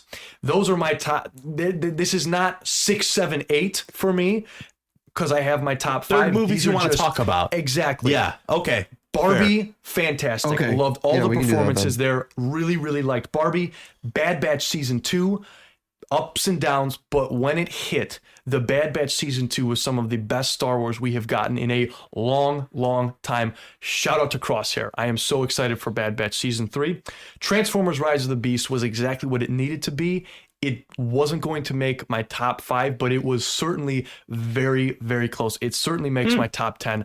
I am a Really? huge Transformers. I'm a huge Really? Transformers fan. Critically, it does not mean anything to anyone, but as a Transformers fan, and I'm telling you right now, as a Transformers fan, the music, the score, the character work, seeing Unicron done right, I'm telling you, and the Maximals, holy cow, and the ending was fantastic. Critically, no. But as a fan of the Transformers franchise, this did exactly what it needs to, and it might be my favorite Transformers movie ever made because of how different it was from the Michael Bay movies. Those are my 3 honorable mentions of 2023. Quick things I wanted to say Cool. about them. Ethan. Okay, so 3 honorable mentions, and with my honorable mentions and my final list, I've kind of crafted something that I think won't overlap with you guys. So some things I do think in the top 5 will not be in my top 5 just because I want to avoid repeats. Okay. So I just want to say that. But honorable mention, I have my first one, Slow Horses on Apple TV Plus, starring Gary Oldman. Great show. They are 3 seasons in, 4th one coming on the way next year. They just confirmed a 5th season. So this show is churning out seasons, and each season's got better and better as an Apple TV Plus original. It is worth having Apple TV Plus. Second honorable mention, I will go with Poker Face. Poker Face was a Peacock show that came out earlier this year. Really loved it. It took they're episodic episodes. They're not like there is an overarching plot, but each episode tells its own murder mystery. Really fun. They get different celebrities in there to cameo and have integral roles in certain episodes. Really loves Poker Face. That was Ryan Johnson who did that. And then this one, shame that it didn't make my top 5, but Mission Impossible 7 Dead Reckoning is an honorable mention. And this only doesn't make my top 5 because there's an action movie that surpassed it in almost every single way this year. Spoiler alert, John Wick 4 bumped Mission Impossible out, but still really solid entry in the franchise. Really excited for what they do next, but those are my top 3. I have Poker Face, Slow Horses, and Mission Impossible Dead Reckoning in my honorable mentions. Micah? I've been playing around with this list of 5 things for a long time, and I think I've finally narrowed it down to 3. It barely. All right, so these are ones that I don't think you guys will talk about. I'm hoping Ethan talks about this other one later. But yeah, so 3 that I like to mention. May December was great. A thriller that I didn't expect to be a thriller. About the relationship, but just watch it. Going Blind. Who's that? That's It's Natalie fantastic. Portman. Natalie Portman and Nicole. No, Jessica Chastain? Jessica Chastain. That's right. I almost said Nicole Kidman. That is not her name. And also Charles Melton. He was in some other stuff as the dad. He was in. Nice. What was he in? He was in something else. Some other stuff. I forgot what he was in. Is that him? Yeah, that's the dude. Yeah, The Son is also a star. That was the last big thing he was in, but like I hadn't seen that. Yeah, I haven't seen that either. But yeah, he's an up and coming star. Keep an eye on that guy. He does an amazing job. He gained like 50 pounds for the role. So Whoa, pretty okay. cool. Don't see that very often. All right. December? May, December. It was great. And then I want to do Blackberry. I watched this. It's a Canadian movie. It's a Canadian movie, and I watched it on the plane from Vancouver back to America. So it was awesome that I got to watch that. Well, you watched a film on tech. Canadian film on tech. yeah. Flying back from a tech conference. Exactly. Yeah, I went to LTX 2023. It was very fun. And I got to learn about the BlackBerry phone. If you guys watched Air, if you guys watched Flamin' Hot, if you guys watched Tetris, this is, I think, the best of the like corporate movies that make a company or whatever. Bioepic. Biopic, whatever they're, because this is the only one where it's, the people fail. As you guys know, BlackBerry died. And this follows the downfall. It's a comedy. It's very funny, and it's very well acted. Any notable stars in that one? Yes. The director is one of the lead roles, which is pretty cool. Oh. The director's name is Matt Johnson. He's done some cool stuff before. Glenn Howerton is in it. Michael Ironside. They're all fantastic in this. Highly recommend it. And then my last one, we're going to go with everything Wes Anderson put out this year. Which is Asteroid City and the Roald Dahl You shorts. keep cheating, bro. I know I keep cheating, What but the they're heck? shorts, so it counts. Really? Asteroid City, honorable mention. Yes. Asteroid City was amazing, but compared to my top 5, I just couldn't squeeze it in, but I wanted to talk about it. This may have been my number 6 on my list. I enjoyed Asteroid City, but I watched it with my dad, so that just makes it better. That top tier for me. Yeah, Interesting. I just like how pleasing it is to look at. I love the subtleness of He makes dry humor and dry drama. It's weird. That's the only way I can describe it. It's it was hugely unique and really fun to watch. His movies are just a league of their own. It's so stage play like, and you can't wake up if you don't fall asleep. What did I watch of his this year? I watched it for film class. I think it's one of his most Grand famous Budapest? ones. Not Grand Budapest. It's about Fantastic Mr. It's Fox. about two kids who are growing up. Royal and- Tenenbaums? No, I can't think of the name of it. But Bottle Rocket? just judging by that, no, not that one. Just Island judging by Dogs? that movie, French Dispatch? it was not. I don't know if I'm a big Wes Anderson fan, but I've only seen one Can't film. judge of him his. off of one project. What if the only That's James not one of Mangold his film best you saw ones. was Dial of Destiny? He brought Owen Wilson to screen for the first time. But Come it's, on, man. Yeah. Wes Anderson has a very signature style of his own. I love the symmetry in his.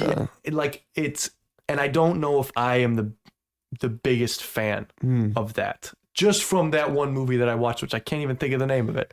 I don't know why I Give can't Grand think of it. Budapest a watch. Grand Budapest? I have Okay. it on Blu-ray if you want to borrow it. That is considered his best. Okay. And I think and it's got Flash from Spider-Man in it. I thought you were going to say Ezra Miller. No, not Ezra Miller. What's his Okay. name? From the No Way Home trilogy. That Flash. Oh, yeah. He's in it. That was his first role. Not Tony. I know. I think it is Tony. I think you're right. Tony Yeah. something. Tony something. Okay. Good honorable mentions, Micah. You had May, December. You had Asteroid City. Tony slash Revolori. Yeah. everything Wes Anderson did. And what was your third honorable mention? Blackberry? Blackberry. Okay. All good projects to check out. Yes. But now it's time for the top 5. This is not a draft. This is our top 5 movies of the year. Projects. I thought about doing this, projects of the year, I should say. Yep, you're right. I thought Last about minute doing this addition a for me. draft, but this is just uniquely. There's probably going to be some repeats on this one, but we're going to start with our number 5. And We're just going to go around and do 5, 4, 3. yes. Okay. I like it. So, I like it. So we'll start with number 5. We'll start with Ethan first. All right. This was something that was not on my radar. I heard a little bit about it in the summer when it was coming out, but I watched this like for the first time earlier this month. It is a series. I binged all 8 episodes in 2 sittings. This was something that was so original that I just had to put on my list. It's Jury Duty. I don't know if any of you guys Jury have watched Duty. Jury Duty. What's it on? No. It is on Amazon. So the concept of the show is you take I the look up jury duty and it's like courts and sign stuff. up for jury duty. The concept of the show, it is the Truman Show, but done in real life with a real guy. So they hire 40 plus actors and they do this whole fake court case. All the other jurors are actors. There are 11 other jurors, but there's one guy who thinks it is a real case. What? It stars James Marsden. Yeah, he goes in and he doesn't know that James Marsden. No, that's part of the show. It's so James Marsden plays a Hollywood amplified version of himself. It is hilarious. I love. I see. Yeah. I loved this show. James Marsden kills it, but just the technical way that they pulled it off. This one guy, his name's Rodney, I think. Real Ronald, dude. yeah. Thought he got called in for jury duty. Goes in, they get sequestered. They have to stay at a hotel. And then there's just this cast of actors that surround him. And it's just very fun because it mixes scripted with reality, which I love both of those. But it's the Truman Show in real life. Really check this out. I really love Jury Duty. Jury Duty. Surprised me. Yeah. It's a surprise. I've never even heard of this. Okay. Ethan notoriously has given me some of the best things to watch in the past couple of years. TV So show wise. I'm definitely, yes. Yeah. I'm definitely going to check that one out. That sounds amazing. Did you watch Only Murders in the Building? I did. You did. How was that? Because really- that's a similar vein too, right? Isn't that improv? That's scripted. Oh, that's TV. scripted. Yeah. What was the one where it was like crime drama, but they bring in a guest actor? That and was it's in, improv. I think that's there's one on HBO Max. I forgot the name of it, Yeah. but I know what you're talking about. Okay. Yeah. I'm No, not crazy. Only Murders came out this year too. really good. Hey, you already have your honorable mentions. I Don't know, talk I about know. But you mentioned it. You opened the door, Micah. You don't even bullcrap me. You had like 6 cheats. Nice. Micah, number 5. Number 5, I'm gonna go with a show. A show. I'm gonna stop right there. A show. Ooh. Whoa. I just absolute greatest video game adaptation I've seen. Oh, wow. The Last of Us. Huh. I mean, you bring in the score from Gustavo Santaolalla, I think that's his name. You bring in basically the exact same story. You add in episode 3, one of the most heart-wrenching episodes I've seen in TV, and you've got a great show. I mean, Last of Us was perfect as a game, and now you bring it into a watchable format, and it's fantastic. Like I have almost no complaints about the show. I just finished it. We started it in January. December hit. I'm like, oh, I never finished this show. I got to finish it. I like it. Yeah. Really good. Really solid production design. Great performances. I think 2 episodes really pulled me out of the overall narrative of the show, and they're the episode 3 and then the Left Behind DLC one. Yeah, I think that pulled me out. I want to stay with the characters. I think they do enough on their own to be that to justify. Yeah, to justify. I think if they were misses, it would have tore down the whole show. But since they knock it out of the park both times, Left Behind not as much, but still a great episode. It was fantastic. And I'm really glad that we got a good video game adaptation, especially compared to some of the other video game adaptation shows like Halo, I heard was trash. Oh, it is trash. Yeah. They just keep trying with other video games, and it's just not good in TV form. And here Mario we are. Bros. movie. Mario Bros. Movie. The Last of Us makes The Last of Us, number 5. A very last minute edition. I was going to have a different movie, but I'm really banking on Ethan mentioning it. I hope I mentioned that. I hope you Are do. you looking at my list? If not, I'll just say it at the end, but You'll cheat again. We'll have a spot for it. Okay. because it is worth watching. All right. Last of Us. I'm also going to go show. I'm going to go show. All right, shows here. for number 5. I'm going to go with a show that was on my top 5 of last year. But it's making my top 5. This was close. I thought about not putting it on here because I do have some issues with it, but when it gets it right, it really gets it right. And I'm talking about Ahsoka. I really, really had a good time with 80% of this show, and it knocked it. I'm talking specifically about the middle portion of this, and there's some good stuff tacked on to the front and the back. But being a Star Wars fan, I have problems with certain aspects of it. Yeah, I saw the Drew Gooden video. And not even because I that's good. There's some stuff I disagree with him with though. But just being a Star Wars fan that I was a huge fan of the Anakin episode. I was a huge fan of the episode before that. I think that might be the best one with where Ahsoka fights Balin's skull on the rock. I thought the duel was great, and then they roll into Anakin, and then the next episode is them going to the new galaxy, and Thrawn is introduced. His introduction is one of the best moments in modern Star Wars, in my opinion, and I also think Ray Stevenson as Balin Skull is Rest in peace. so fantastic. One of the best new Star Wars characters in the Disney era.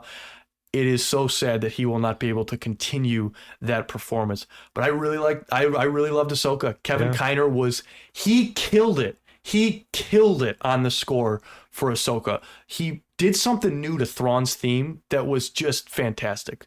So my number 5 is Ahsoka. I think you use the word fantastic enough to sell your feelings on it. Yeah. It's fantastic. I know that it won't touch my list. It won't touch your list either. Micah, will it? What? Ahsoka? No, it won't touch my list. Yeah. So Last of Us probably should have good to been get it in there. my score, actually. Yeah. We'll dive into a lot of the Star Wars isms in our upcoming marathon. Yes, that's when the debates will come up. But I'll just put that into their plug. I'll let you have that, Ben. I'll let you have that. Thank you. Yeah. Appreciate you letting me have that one. Letting you like what you like. Yes. Number 4. Number 4. I had to put this on, especially with the state of where Marvel has been and the direction it's going. And when the Infinity Saga ended for the MCU, there was one piece that was missing, and that was the Guardians of the Galaxy. What is going to happen with Guardians of the Galaxy? I know it's not on Micah's list, but I had to put this in. Me personally, I had to put this in my top 5. Did you know you look? No, you told me last night, yeah, Micah. Guardians of the Galaxy Volume 3, just these characters that James Gunn has made. I love them. And getting to see them in another film, in a good film, in a movie, an MCU movie when we haven't had MCU movies that are good, this one was great. And it made me feel the way I felt about the MCU 5 years ago. It recaptured that joy I had watching a Marvel movie. And plus, Star-Lord. Love Star-Lord. Rocket Raccoon. Drax. The way that James Gunn told this story with Rocket specifically. So good. Yeah. It made me cry over a raccoon. You know, I didn't actually cry, for the record. But it worked so well for me, and I love the trilogy capper, and this was a highlight for me this year. My dad does not like movies with talking animals in this and them at all, and he watched Guardians 3 times this year. Oh, cool. My coworker, she said she was ugly crying in the theater for Rocket's backstory and everything. She's a big animal person, and I hear if you are, I mean, this is really affecting. And not just that, I mean, the trilogy capper of it, I have my problems with it, but it certainly is one of the best MCU movies to come out post Endgame, for sure. I agree. Surprised that it's in your top 5, though. I will say that. Guardians of the Galaxy. Well, I'll say this. I wanted to put another Marvel movie here. And you know that Marvel movie. You guys will probably say it later. But emotionally, I did not love that movie as much as I loved this one. You're right. It's my next one. Number 4, The Marvels. Whoa. All right. For me, number 4, I'm going to go with Killers of the Flower Moon. Ooh, I watched this with Ethan on, it was Saturday? like a Saturday morning showing. Perfect. I brought some food. He brought some drinks. We had a great time. 3.5 hours. Long movie. It's a long movie, one. but it just engrosses you in this world that nobody does anything right. Every turn you take here, just like you think that there's going to be some hope in this world. And then like Robert De Niro comes by and he's like, all right, we got to kill this dude. And then they go and do it. And then the montage is really punches you in the face. And once Jesse Plemons shows up as the FBI detective, 2.5 hours into the movie, and you still got another hour left. It's like, but it wasn't. It was long. It was good. It was long, but it was good. But like, it wasn't. It one wasn't of one of those yeah. where it's like, this movie is so slow. No. It's like this is 3.5 hours of pure, like, I talked about it. The score set the vibe for the movie and got me right where I needed to be. And I bet my favorite way to learn history is in a really compelling narrative. I didn't know anything about the Osage people and the tragedy that this story was. So, yeah, and apparently this is like the founding of the FBI and the one of the most overlooked murder trials in history, and it's crazy. And I love this movie. I really want to watch it again. It's definitely going to be a pickup for me once it comes out on Blu-ray, and it might be out. I don't think currently on Apple TV Plus. It's on Apple now. TV Plus. Yeah. That's why it's not out yet. Yep. And definitely the better of the two Apple movies that came out this year. Wow. Napoleon did not make Parker's list. I'll just say that Killers, much. man. I gotta watch Killers. Killers was good. Good movie. And Lily Gladstone knocks it out of the park. She's probably going to win the Oscar this year. Yeah, a lot of people are saying that. Yeah. She just destroys that role. It breaks your heart. How she's treated in it. And Leo, with his Leo accent, once again. Yeah, just a bunch of sweaty people on screen for 3.5 hours. It's great. Okay. That's gonna be up and coming for sure. Yeah, there's so much in that movie, and then it leaves you with so many questions about, like, wow, they really got away with that. There's this one character who's like, so I married this Osage woman and she's got 2 kids, but if, say, these 2 kids died, would I inherit the land? Because it's all about these white people coming in and marrying all the Osage people and getting their really rich oil land.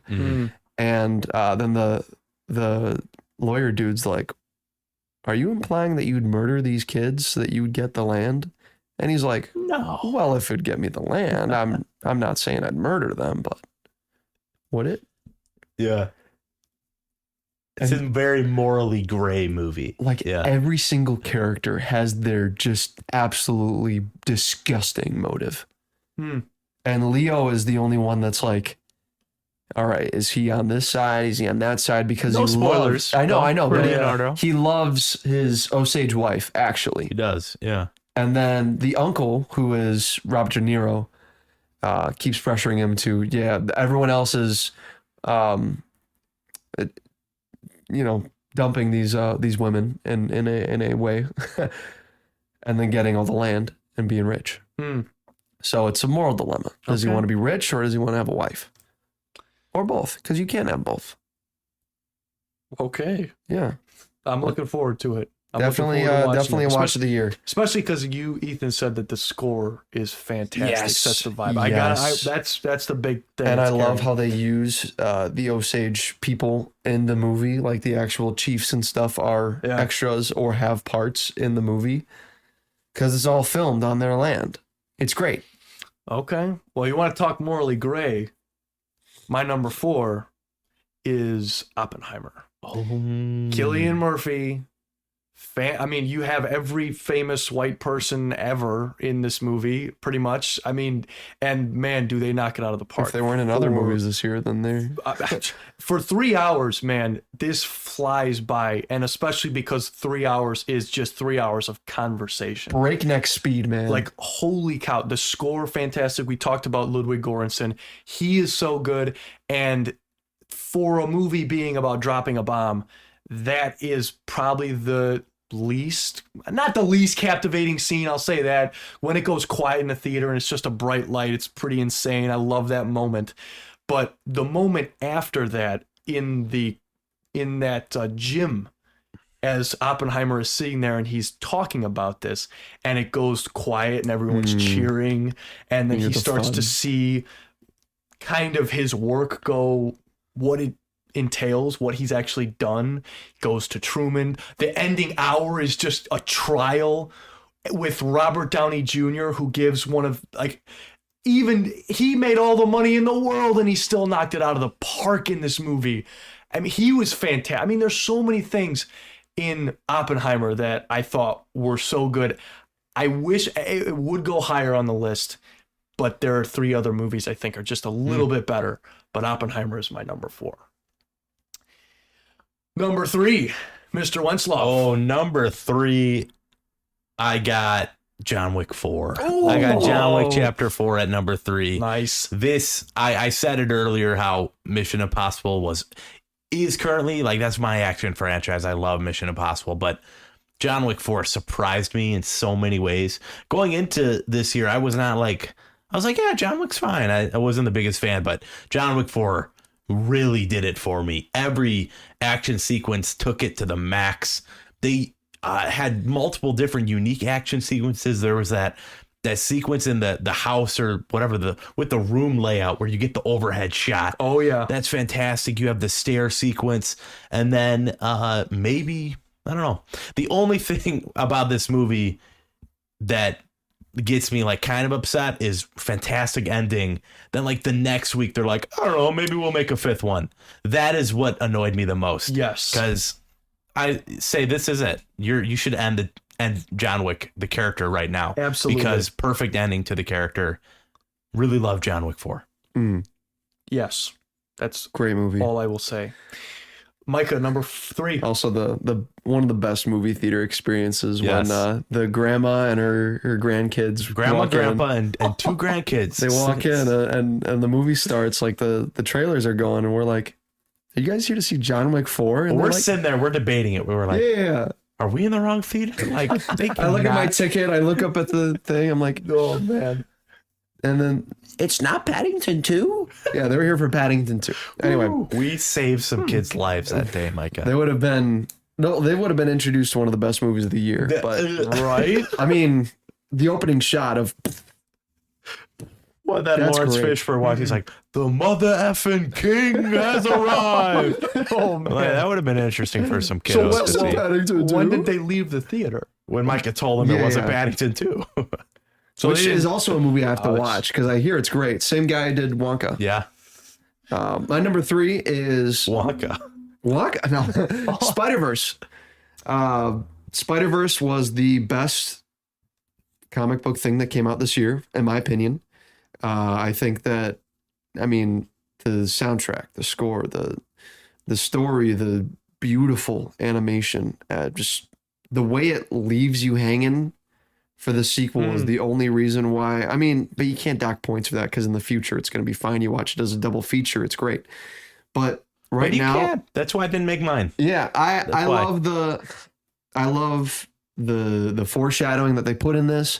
There's a bigger emphasis on it after watching Into the Spider-Verse and then going into Across the Spider-Verse. You see that they put more effort into foreshadowing the end of the movie, the end of Across, and it's cool. I love the character beats. I love the style. It does multiverse in a way that isn't exhausting. Right. Yeah. Yep. It's super Because fun. we're in a world now where they have to do something more to get us to like the multiverse, and they do it well here.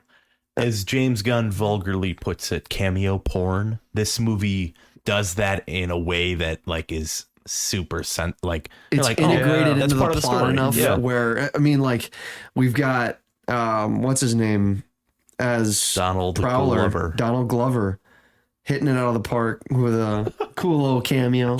Yeah. that Pretty was sick. cool. We got Amazing Spider-Man and Tobey Maguire Spider-Man in there. There's just some cool little. They don't have a billion cameos, and that's what I like about it. I mean, like Still a like focused previous story. cameo. Yeah, it's focused. It knows what it's doing, and this is the one that did it first. So I give it way more passage than other ones, but. Right. It Yeah, doesn't, it it's doesn't feel great. forced. It's so close to a perfect movie for me, and yeah, I love it. It is good. What it didn't affect me personally, I mean, I've talked about it before. After this movie, so my second and first spots, they're the ones that affected me deep. Mm. They're the ones that will stick with me forever. And I can't wait to talk about it. Okay. My number 3 is a deeply affecting movie, one that stayed with me since it came out, and it's an odd one for sure because it's a movie, but it has some very heavy subject matter. I'm talking about Sound of Freedom. It was you leave the movie theater and you're kind of just gutted. I wouldn't say it was a good movie theater experience. Filmed well, shot well, acted well, the music was good, but all of those things fall by the wayside because of the story and the importance of the message that it is sending. I don't like it when films preach to you. It is one of my biggest pet peeves. But when you are shining light on an issue like this, in this way, it is the perfect way to do it. Jim Caviezel is, I mean, he played Jesus in in the Passion of the Christ, and that performance, having him, that gravitas sells a lot of the performances in here, and you're kind of just, it's so affecting, and it had to be in my top 5. I struggle on where to put this, and it goes somewhere in the middle, but number 3 is The Sound of Freedom. If you haven't seen it, please. It's a movie I will never watch again. Amazon Prime. But at least once you need to see this movie. It is very well done. I'll say that. There was a lot of controversy around it too, and that sucks. But Yes. definitely worth a watch. Yes, it is. All right, moving on to the top 2. The top here we 2. go. Ethan, All right. This is also something that I saw within the past month Oh, that right after I saw it, I was like, wow, that was awesome. But it was one of those movies that stuck with me, that I kept thinking about, that I kept revisiting scenes in my mind, and just the real life story of it. you So snuck tragic. into Aquaman, didn't you? I snuck in Aquaman. You surprised us here. This is The Iron Claw, starring Zac Efron. Sean Durkin directs it. This was the one I was hoping you would talk about. Yes, thank you. Good. All right, I'm glad I got it. I loved this movie. This movie, kind of like we were talking about Air, how Air tells the real life story, but does it in a way that didn't feel like there was passion behind it. The Iron Claw has so much passion behind it. The focuses on the Von Erich family, who is one of the most famous wrestling families of all time. And this did the same thing that Ford v Ferrari did. Got me invested in something that I really care nothing about in the real world. I don't know wrestling. I don't really care about wrestling, but this movie made me care about wrestling. And there is that emotional gut punch at the end. Won't spoil it here. It is an emotional movie, but for someone who starred in the High School Musical movies, Zac Efron carries his weight. It's so good. His performance is awesome. Jeremy Allen White is also in this movie, who is my number one guy this year, my top performance. He has less to do in this movie, but I still really enjoy him in this Got one. Holt McCallany too. Yeah, from Mindhunters. He was great. That was the dad. Yes. Oh man.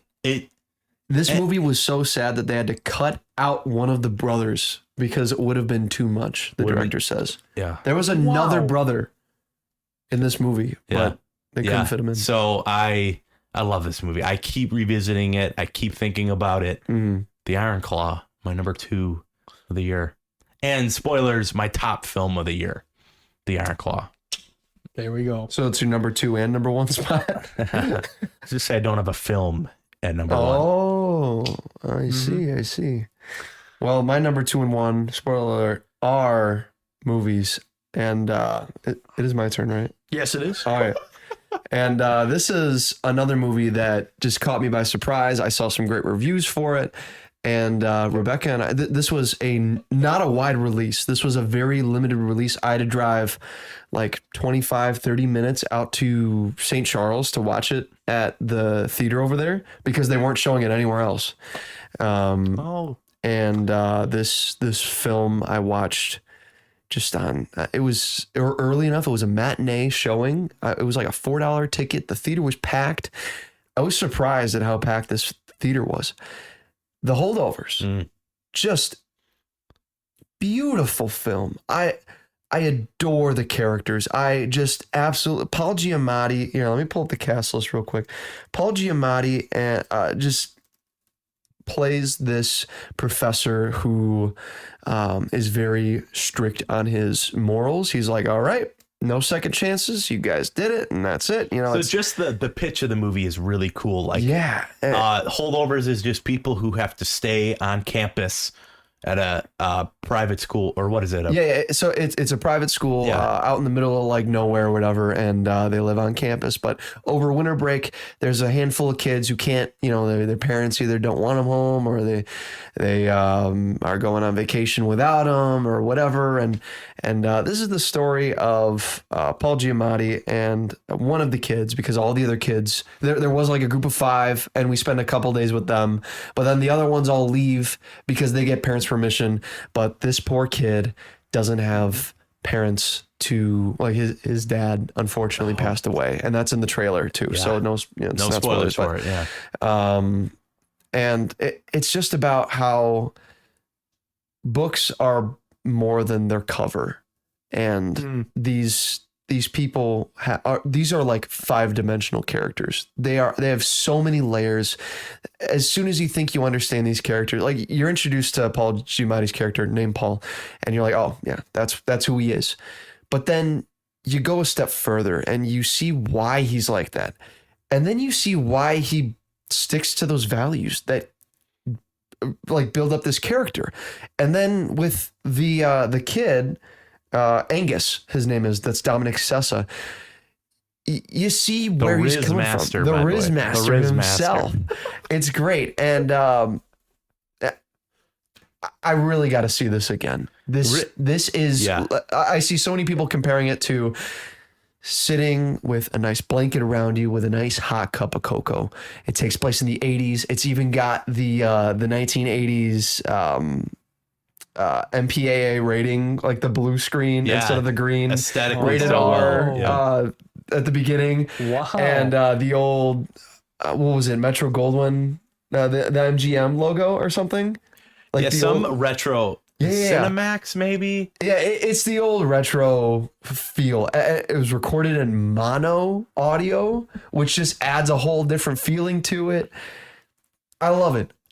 Don't just go in ready for the story. And don't wait till Christmas. Yeah. Sure, it's a winter break movie, but this is more than a winter break movie. Yeah. I mean, you could still watch it. It's still winter break, right? Yeah, technically it is. Yeah. Go watch it. For some people, yeah. It's fantastic.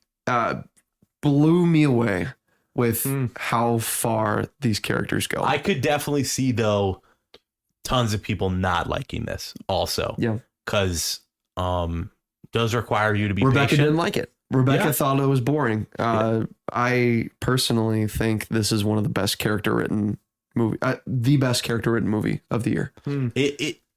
I love that you said all that, because This plays like a novel. one of the main reasons I love movies and TV so much is it helps me love people more and relate to people better.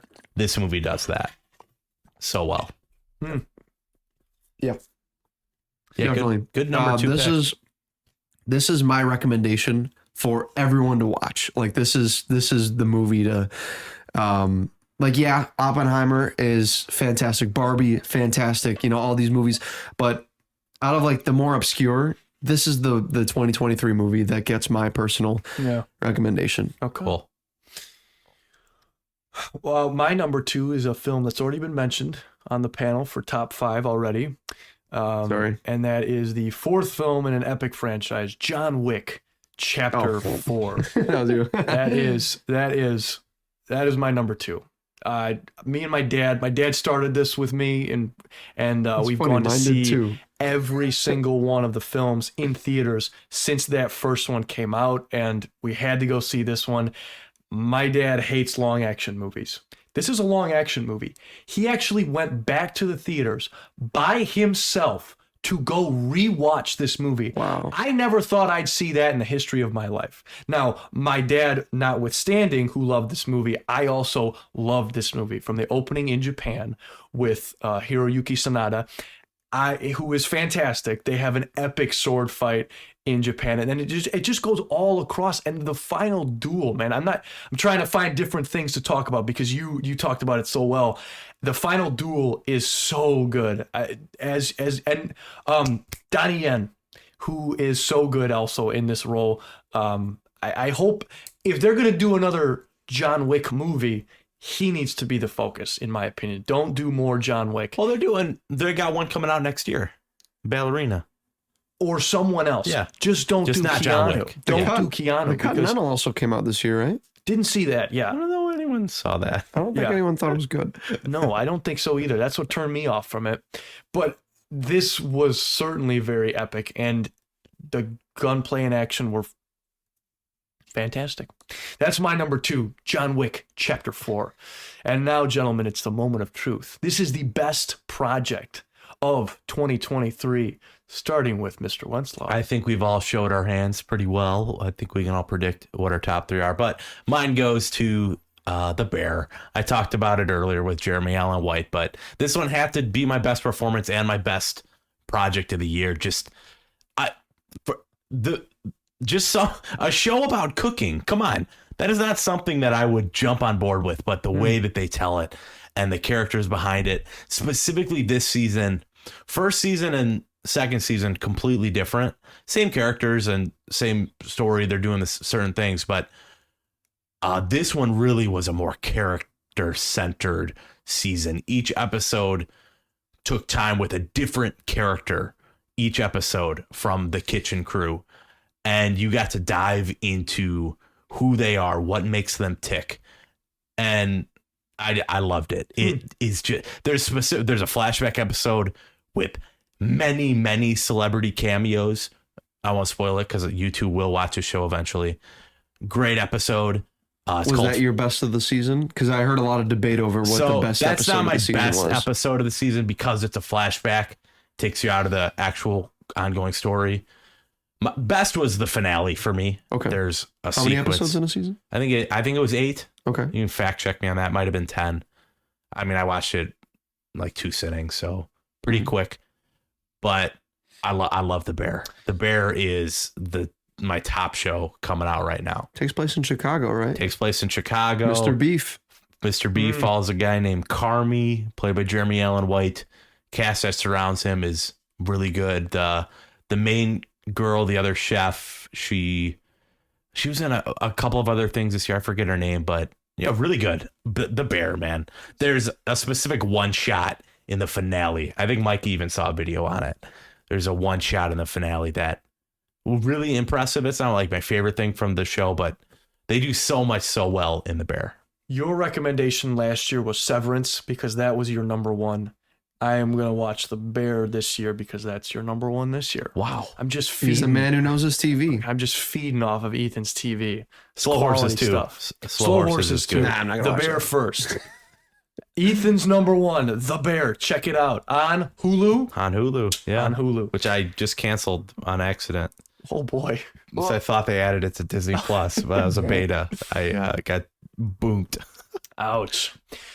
Mr. Het, number one.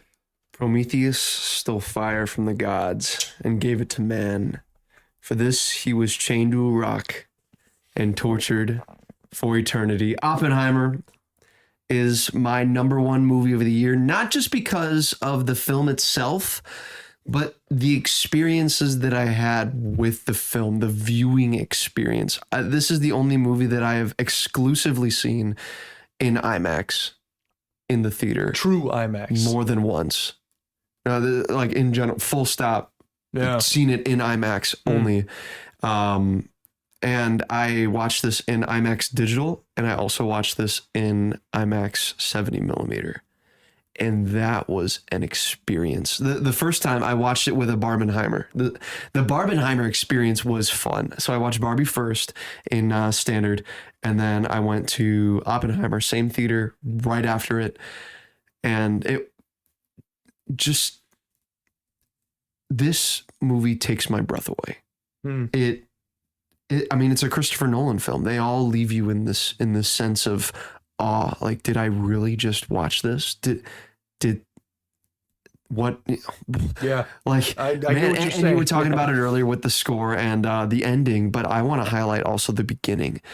Just seeing every scene that it was filmed in IMAX 70 millimeter, or I guess 65, but whatever.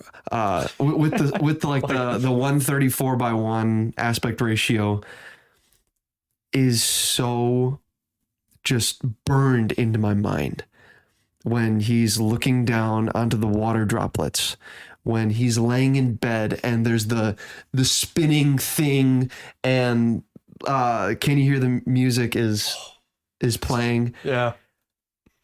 It's just so good when they're on the horses and they're at the Trinity site, when they're first, like exploring it, and they're like, all right, this is where we're going to do it. This is where we're going to blow the bomb and have the whole set. And then finally at the end, where we have, when I came to you with those calculations, we thought we might start a chain reaction that would destroy the entire world. I believe we did. I believe we did. Man. And some people categorize this movie as just a bit of a throwaway because it's very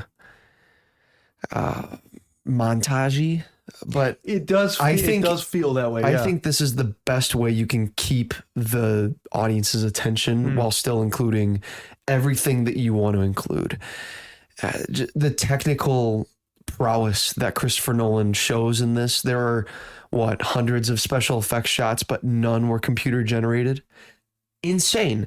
The feeling of watching this on film, because this was filmed on film on a brand new type of celluloid from, is it celluloid? I don't remember, of black and white IMAX film stock.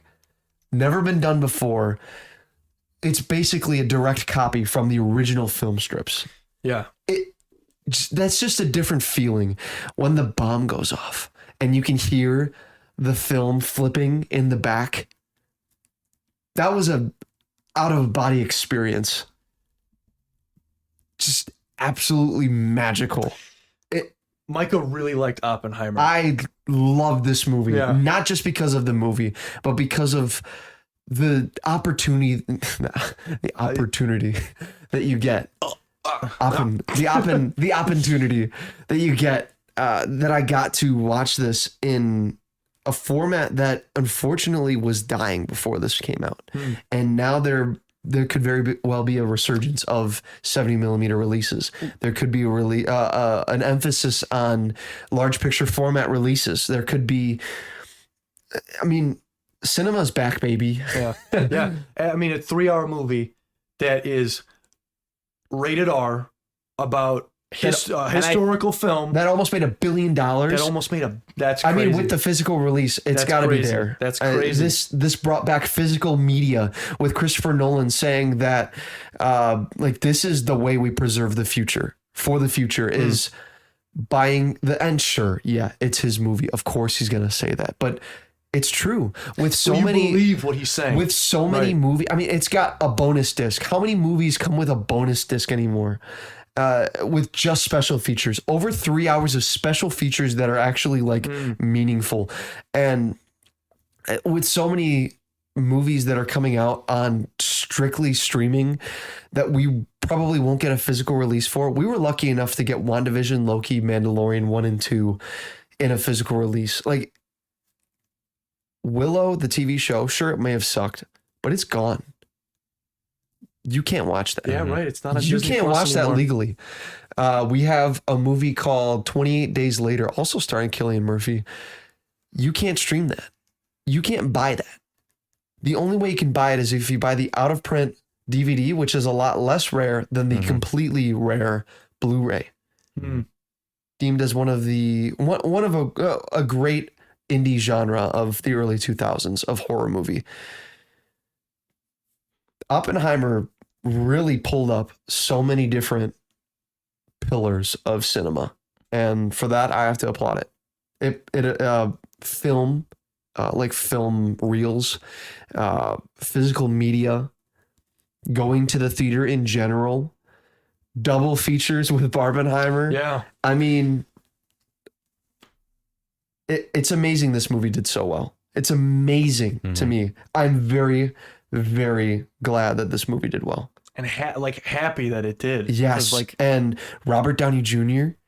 Yeah. Oh, if he doesn't win Best Supporting Actor, I don't know who will. Like this. Ken, sure. Yeah. that'll win best song for sure.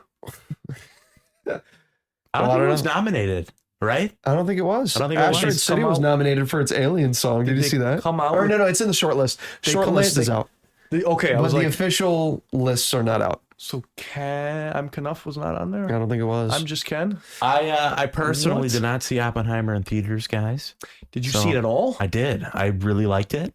Didn't love it. Like I loved it. But it's not gonna scratch my top 5. But there's a quote from Emily Blunt's character.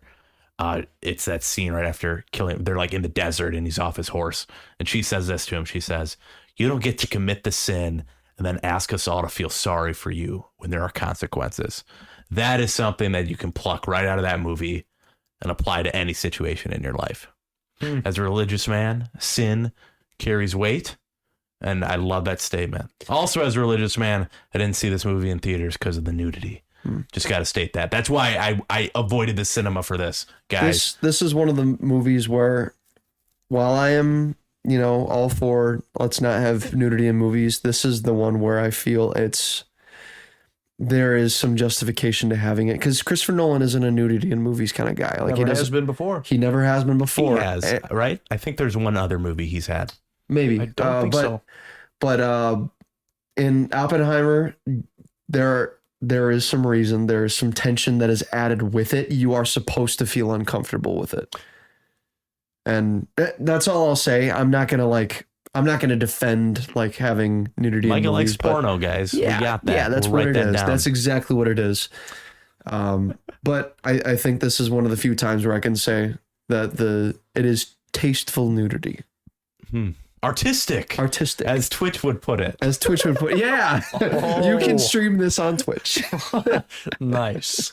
Shirtless Podcast 1. Like your number one movie, like Micah likes his number one movie. It's a great review, Micah. Very well done. Thank you. I am going One of the few I watched twice this year.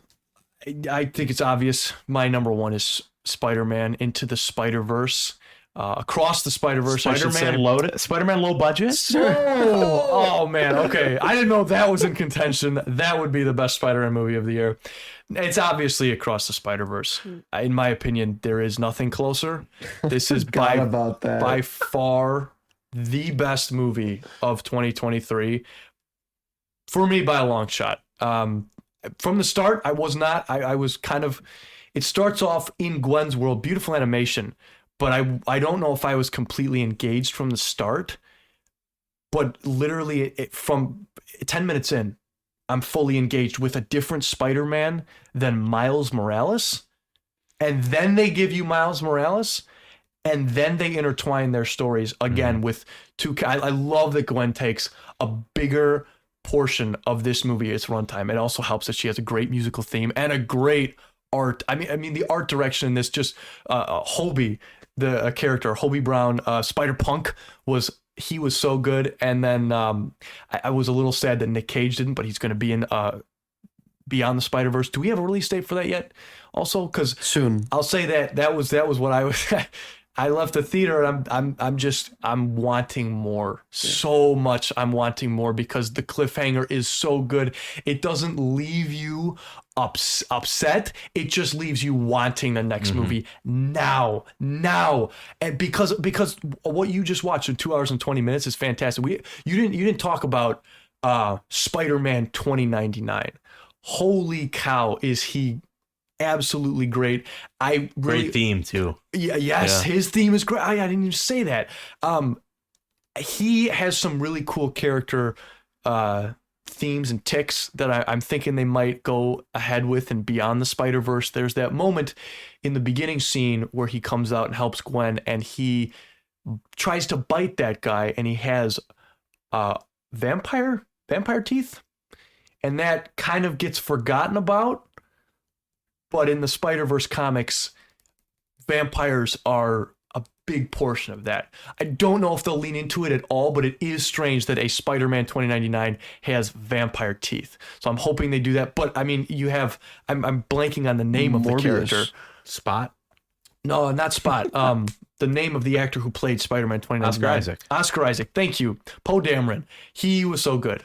And I think all the performances were great in this movie. And I saw it 3 times in theaters. Saw it not in true IMAX, but in IMAX digital in the theaters. The sound mixing was great. The second time, there was that sound mixing issue across theaters in the US. It was kind of hard to hear it. I think I went to NCG and saw it, and it was kind of hard to hear, especially the Gwen intro. I'm a deaf, I'm half deaf in one of my ears, so like, I am too. Are you? Yeah, bro, let's go. It sounds like they fixed it, especially if you see it in a Dolby Atmos theater.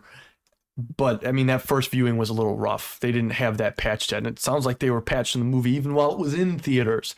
But the overall movie experience was amazing, and it stayed with me throughout the year in its score. I bought the movie. I think it's the only movie. No, it's I bought 2 movies in 2023 that came out. Yeah, me too. I did buy 2. There were 2 in there. I bought only 2. I'll say that. What do you think about Spot? Spot. He was great. My holes can take me anywhere. That I will say, he's the main villain of the movie, but he doesn't. Oscar Isaac's more the villain. Yeah, 100%. Yeah. And he takes the show. He's good though. Their humor that they play off each other is really good, and especially with his dad. Great character work. Great actor too. He was in Asteroid City. If Beyond the Spider-Verse can land as well, this might be top 3 greatest trilogy. Yeah. I don't know about that, but it's definitely going to be top 3 if Beyond can stick the landing. Speaking But of GOAT trilogies, Yeah, that's my number 1. I saw Return of the King extended last year. In theaters? Yeah, in theaters. Same here. With Rebecca. Yep. And guys, look out for those movies that are like your favorites coming back to theaters. That'd be great. We're watching Interstellar this year. Yeah, Interstellar's coming out pretty soon here. Excited for that. But with that, you have number 1. I want to run through our top 5s here. Ethan, can you give us your top 5 real quick? Number 1, The Bear. Number 2, The Iron Claw. Number 3, John Wick 4. 4, Guardians 3. 5, Jury Duty. Jury Duty. Micah, top 5? I'm pretty happy with this list here. Last of Us, number 5. Killers of the Flower Moon, 4. Spider-Verse, 3. Holdovers, 2. And Appy, 1. I've got Ahsoka, Oppenheimer, Sound of Freedom, John Wick 4, and Spider-Man Across the Spider-Verse. So there you have it. So have the listeners grade the 3 of our lists. Please F do minus. it down below. That would be... I feel like these lists are pretty good. Ethan's probably is D tier because of Jury Duty, whatever that is. But, you know. Never heard of Jury Duty, but that's not a James knock Marsden? on it. 'Cause We'll watch you mean the the guy from Cyclops, Sonic? man. It's James Marsden. Isn't he Cyclops? Yeah, he's Cyclops. Right? Yeah. No He's way. also in, I think one of you just watched The Notebook. The Notebook. Yeah. I did watch The Notebook. He's in The Notebook. Rebecca had not seen it. Whoa. Wow. Very cool. We got to talk about a romance movie that has no 4K after this, Micah. But Oh. now we have to go into... We're done with 2023. That's it. Screw You're the talking about- wait, 2023, man. Do you mean the next watch through? With Pride and Prejudice? We're going to watch... Yeah, We're going to man. watch all those? Pride and Prejudice Why is that out Cinematic of 4K? Universe. We'll talk about It was that. filmed in 4K, or on film, so it could be. I really hope so. But 2023 was a great year for film. Got a lot of good stuff, both movies and TV in general. But that's that. You have our picks. Let us know what you thought down below of our picks if we missed anything. But now we're looking forward. We're looking ahead. 2024. We're in 2024. Shoot ahead We made with it. this one. We made it. And there's a lot of good stuff coming out. This is going to be our draft portion. We have 5 projects that are coming out in I've got a list of 2024. 9, and I'm I also hoping- have a list of 9. Yep. What's I've gonna got happen? some that you guys probably haven't even heard of. Which I'm hoping so. Don't Yep. list them. I won't. But we're gonna do it how we've been doing it. Ethan's gonna start us off at number 1. This is we don't have to do it. We don't have to do it in order. this, Ethan. You don't have But I mean, it is prudent to pick your favorite top project first. So Or- you get a list of 5. Or one that's been on Micah's list since you could last do year. that. I could do that. Number You 1. don't have to do this. But Ethan is first. All right. What is your what's the most anticipated? What are you I'm looking not forward going to to? play petty because I've had this since last year, man. right. Micah's had it since last year. I'm not going to take his whatever Dune. I'm not going to do that. You're not gonna Dune it. I'm not going to Dune it. Let me look at my list. So number 1 thing I'm most excited for is that how we're doing it. Yep. Yes. Most since it's a excited draft, for yeah. has to be The Ones Who Live, The Walking Dead. Oh. Dang it. Was that on yours? That's on mine. That's on yours. Let's go. Oh yeah. it. Let me cross that off. my list. Good So pick, for- Ethan. The Walking Dead is the famous return of Not Daryl. Why did I say Daryl? Rick No. Grimes. Because his show is really good, right? Daryl Okay. show sucked. So this one's gonna be good. The budget. I just saw this. The budget for each episode is $13 million. So that means it's gonna be good. Doesn't mean it's going to be good, but The What was Walking Secret Dead, Invasion? when it was at its heyday, was $3 million per episode. Oh my goodness. So this is 10 more million per episode. We have the great one of my all-time favorite TV characters, Rick Grimes, coming back 35 per episode. with Denai Guerrera playing Yeah. Michonne. So I'm excited for The Ones Who Live. And it also has one of my favorite actors from Lost in it. Freaking Rick. John I Locke. forgot about that. Yeah, John Locke's in Oh it. man. Actor. Dang it. Why am I blanking on the actor's name? I feel like a fake fan now. You mean John Locke of the infamous Pokemon Nuzlocke? Look it up for me. John Locke Lost. Who is he? Terry O'Quinn. There Terry it is. O'Quinn, Yeah, yes. John Locke and a So some Terry philosopher. O'Quinn, Micah didn't have to look it up for me, by the way. I remembered. I'm a real fan. Tara Quinn's going to be in it too. So this one I'm most excited for, but I also think could suck. I think it could suck because a lot of The Walking Dead shows and The Walking Dead season 11. Yeah, season 11. They had 11 scenes of that. Was also not good. But I really have high hopes for this. Please. I really want it to be good. Please be good. The Walking Dead, the ones who live. I really hope it's in your top 5 next year and not your most disappointed. I know. I hope so too. That's a good one. Hate taking that off my list. Micah, we all know what yours. Yeah. Dune 2. Yeah. Hoping for this year. March, right? It's a March 1st coming out. Sure is. I'm hoping to get my ticket soon. Maybe I can even go watch it in 70 million. I gotta rewatch that first Dune. A bad come over sometime. I'll watch it. Bad experience watching that first Dune the first time. We had a theater with the brightness at 3%. It was terrible. Yeah, it was horrible. It's not a good. Dune's not even a bright movie anyway. So having it be a dark theater was a bad. We're never going to Regal again. Regal, sucks. That theater's on its way out. In fact, it was sold to Classic Cinemas, I think. Maybe they'll redo those chairs. The chairs suck in Regal Cinemas. They really do. And Dune was a long movie. Anything else to say? Dune 2, Dune man. 2. I mean, it speaks for itself. You're right. It speaks for itself. On it last year. This is going to be the movie series of the century.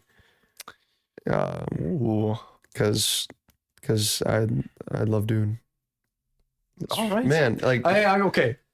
Hans Zimmer and his score, the star-studded cast, the cinematography looks amazing. Denis Villeneuve is just absolutely amazing. I have to watch Prisoners. This was my most anticipated movie of the year as well. Yeah. Most anticipated. No, it can't be actually. Prisoners is really it can't be because I took it. It was. That's why I said it was.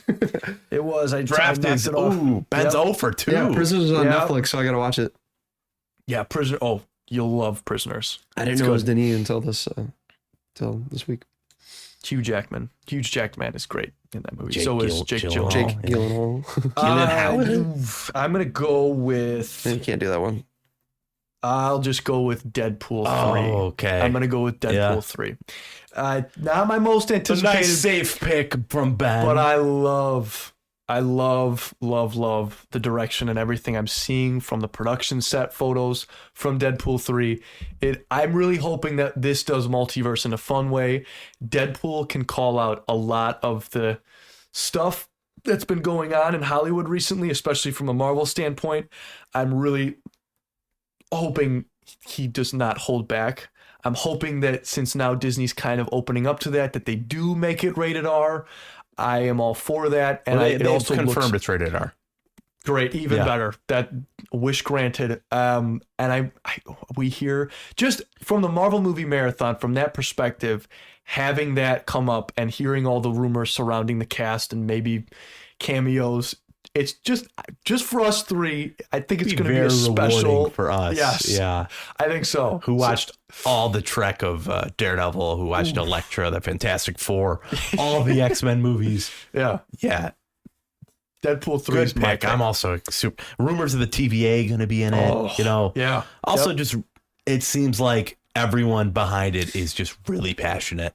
About the film they're producing, which is the main thing you want in a film. It would be cool if all of the set leaks were actually fake. That would be planted because there's really some out there sets. Yeah. Number 4. So Your next one. Do you want to do a snake draft? You go, Ben. Oh, snake draft? Yeah, you go. I get to go. Okay. You get your next pick right now. He's got to research. I'm into that. Furiosa, a Mad Max Sega movie. I watched Fury Road. Oh man.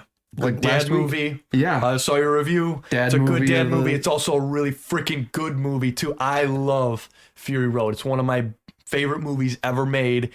And the fact that they're making another one, George Miller behind the camera, and Chris Hemsworth is in the movie. Dude. Star-studded cast. Right? Anya Taylor-Joy. And it's a prequel to the Fury Road movie. It's about the mothers, and Morton Joe's going to be in there, which I love. I loved Morton Joe.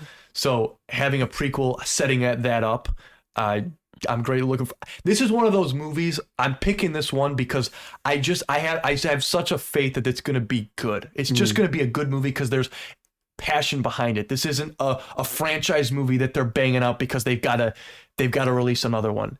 George Miller wants to do this. He has a story laid out. It's been a long time coming for a Mad Max Saga movie. I'm excited for this one. Have you seen Fury Road in black and chrome? I have not. I don't know if I ever even want to. I would rewatch it with you if you wanted to watch black and chrome. Okay. If I want to, I will let you know. Okay. I don't know. Same thing with black and white. Logan, black and white. Black and white doesn't really. I'd rather have it in color. Yeah. I just would rather watch it in color. Okay. That's my number 2. Okay. Joker, Folie à Deux. Oh. You guys did not like the first Joker. I rewatched Joker not too long ago, and it wasn't as high as I initially thought it was, but I still really love the movie. I love how different it is from other comic book movies, how it just takes the Joker into a new direction.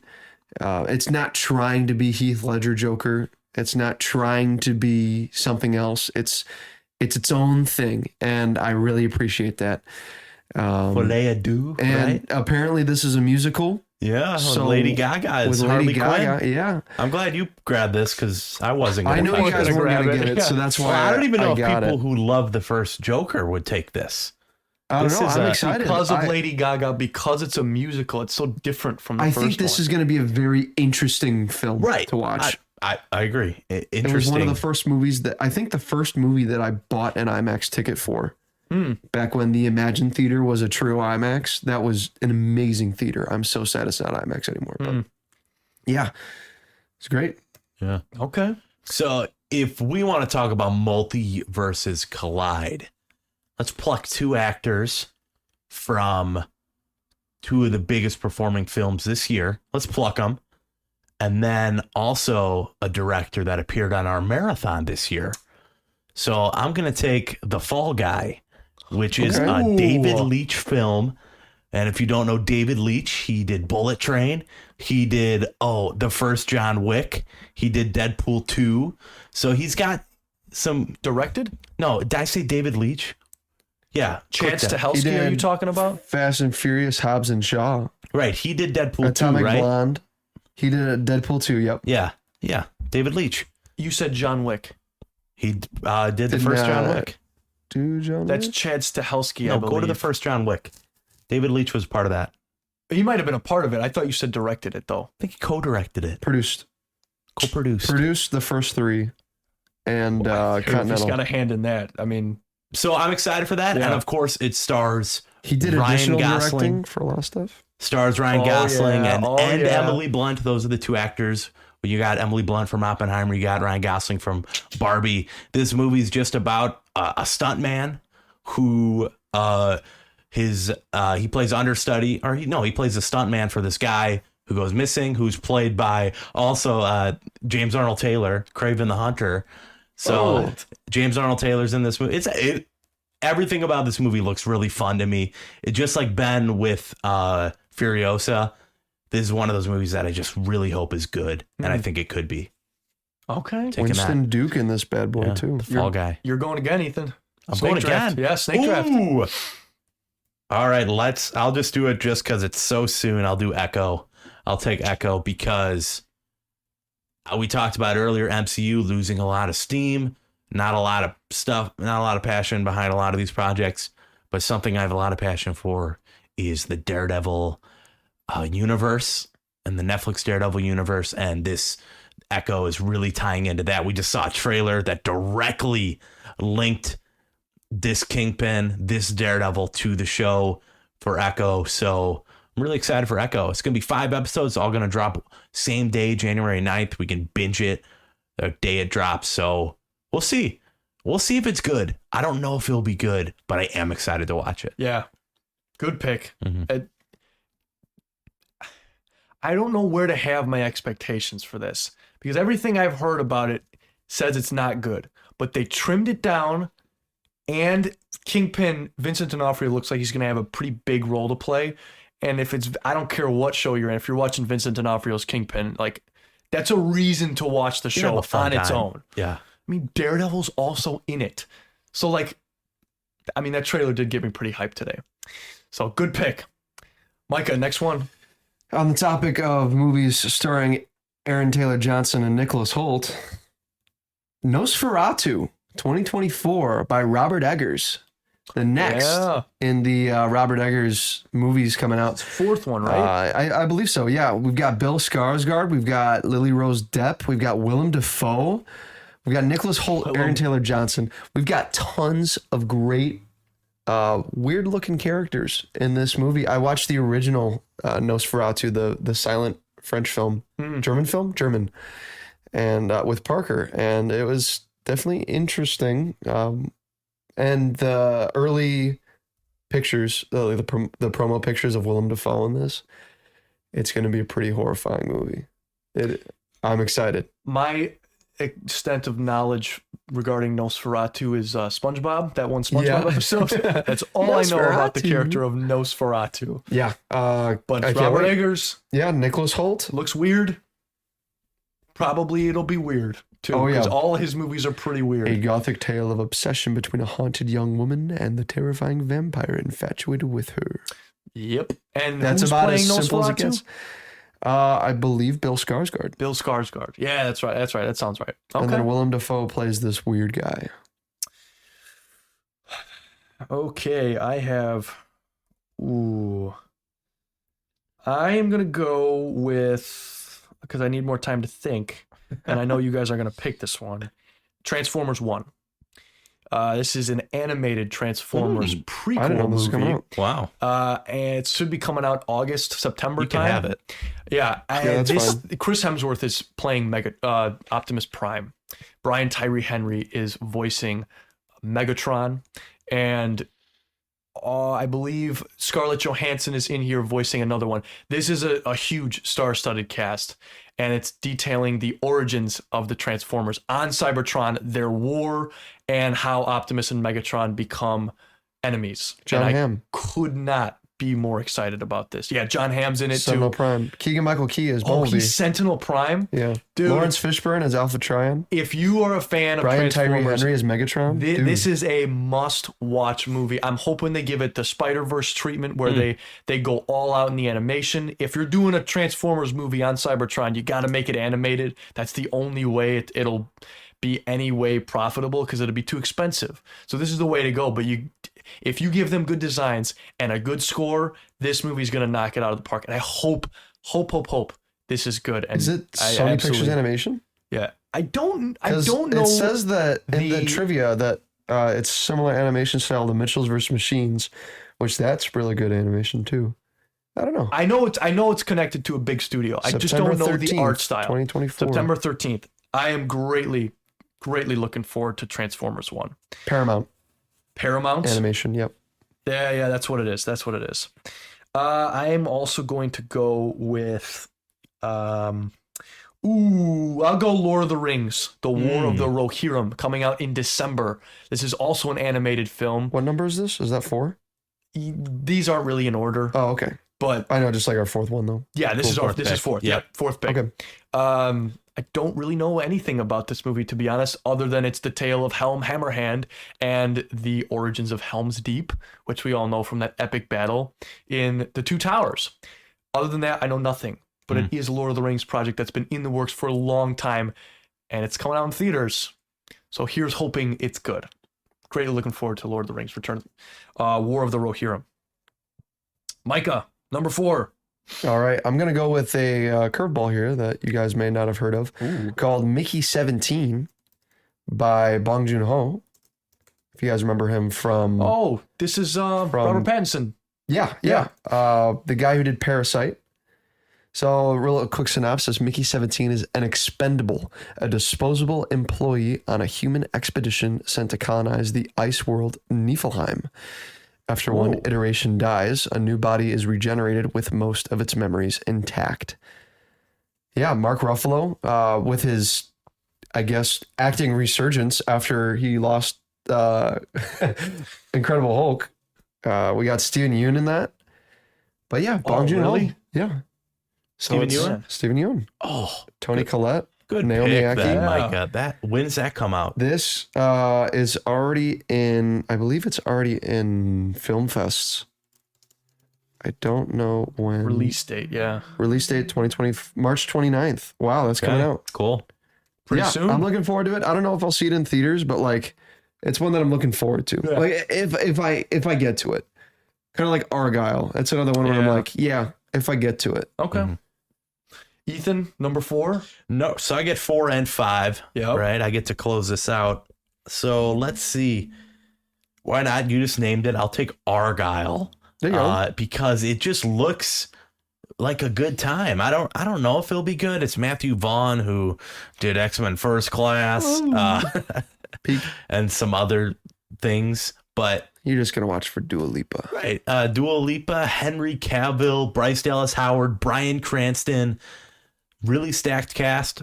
It looks interesting. Yeah, looks I interesting. saw the So first trailer for I it. think it before the could holdovers. it could be very good. So Yes. I'm excited for that. And then my number 5 pick, I'll do the Penguin. I'll do the Penguin show I coming forgot out on that's coming HBO out. Max. Yep. I'll take that. Colin Farrell.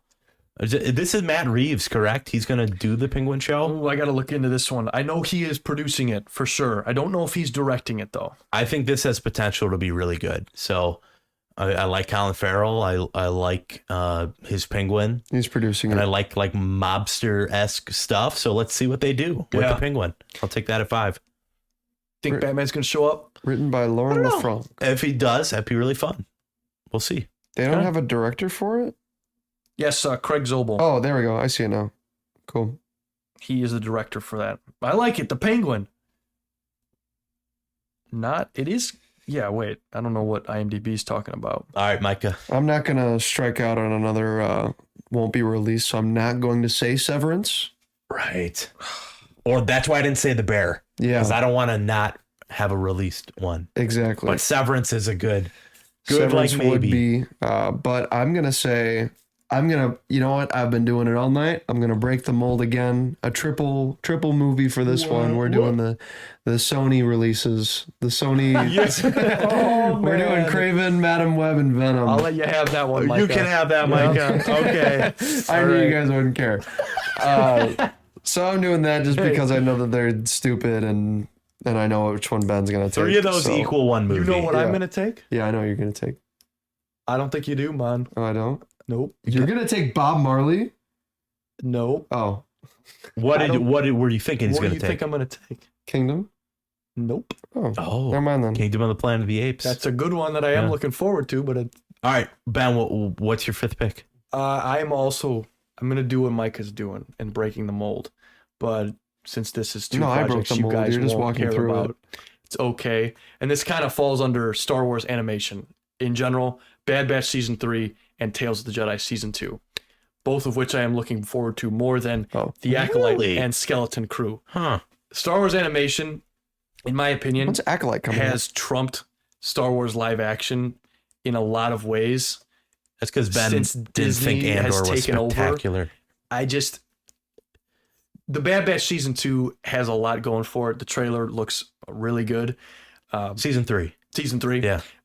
And Tales of the Jedi, they could do anything with. Here's hoping for a Bale and Skull origin story, but the first season of Tales of the Jedi was amazing.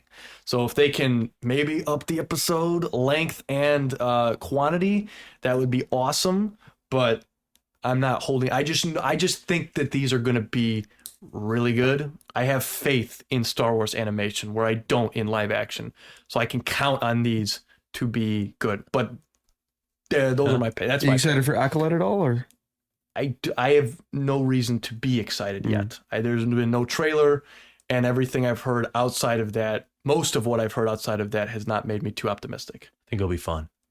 I hope so. I really do. I'll watch that before I watch Bad Batch Season 2. Definitely. Yeah. I think I'll watch it before Bad Batch Season 1. Well, I mean, yeah, you guys aren't Star Wars We're animation behind. people. Yeah, I mean, we like them. that's all right. you do, but not as much. Yeah. You're after the live action stuff. Did you see the fan animation where they did Clone Wars Battle of the Heroes? Yep. That was fantastic. He didn't log it. It's on Letterboxd. Oh, wow.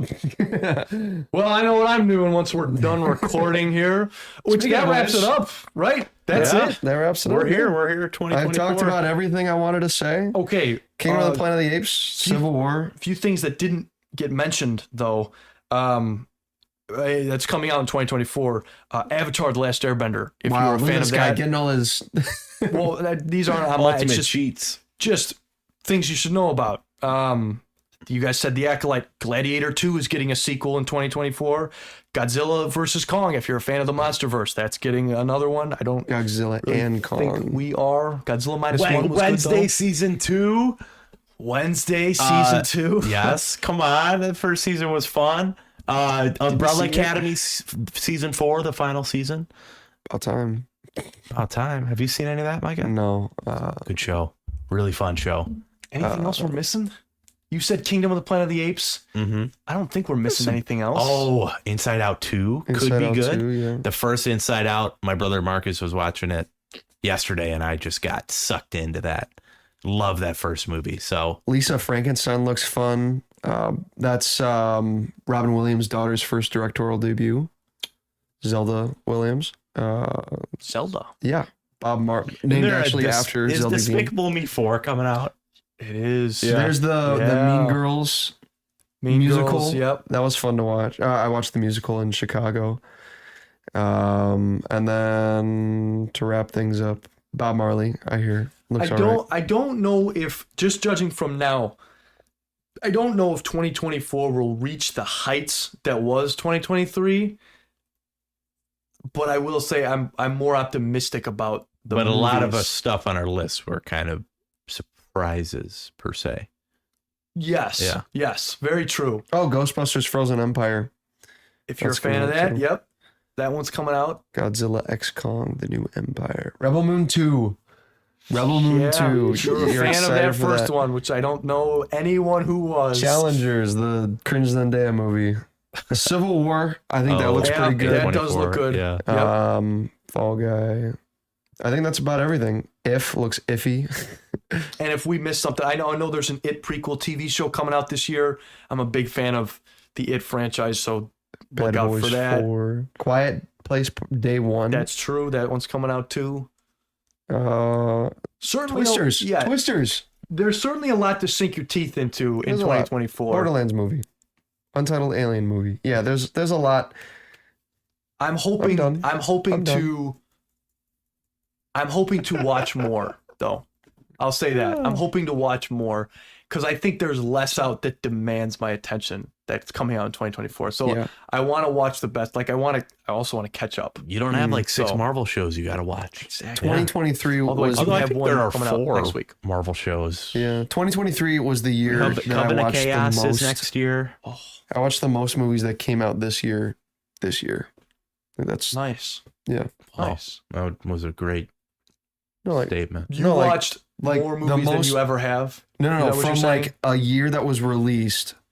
Oh, I I've see what you're never saying. watched a Yep. year of movies the most. Yeah, you got your fill of 2023. Yeah, 2023. I have 50 releases from 2023. Yep. cool. Nice.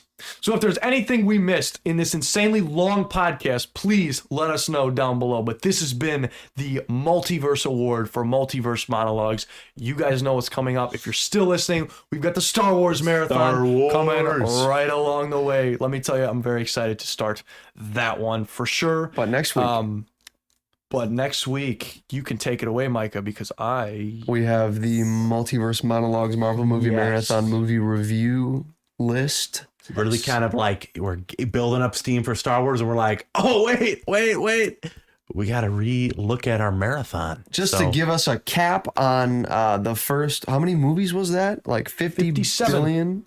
yeah. So if you 57 look at movies. the hours that we put into the Marvel movie marathon, we definitely have to dedicate an episode to talking about it. So this is just if you haven't seen any of the episodes yet and you just want to listen to an overview of us, we'll go through them all and point out some hidden gems, maybe some ones that the episode was fun, but the movie wasn't so fun. Yeah. Just an like overview. a little clickbaity title, and Yeah, they're, yeah. every Marvel movie ranked.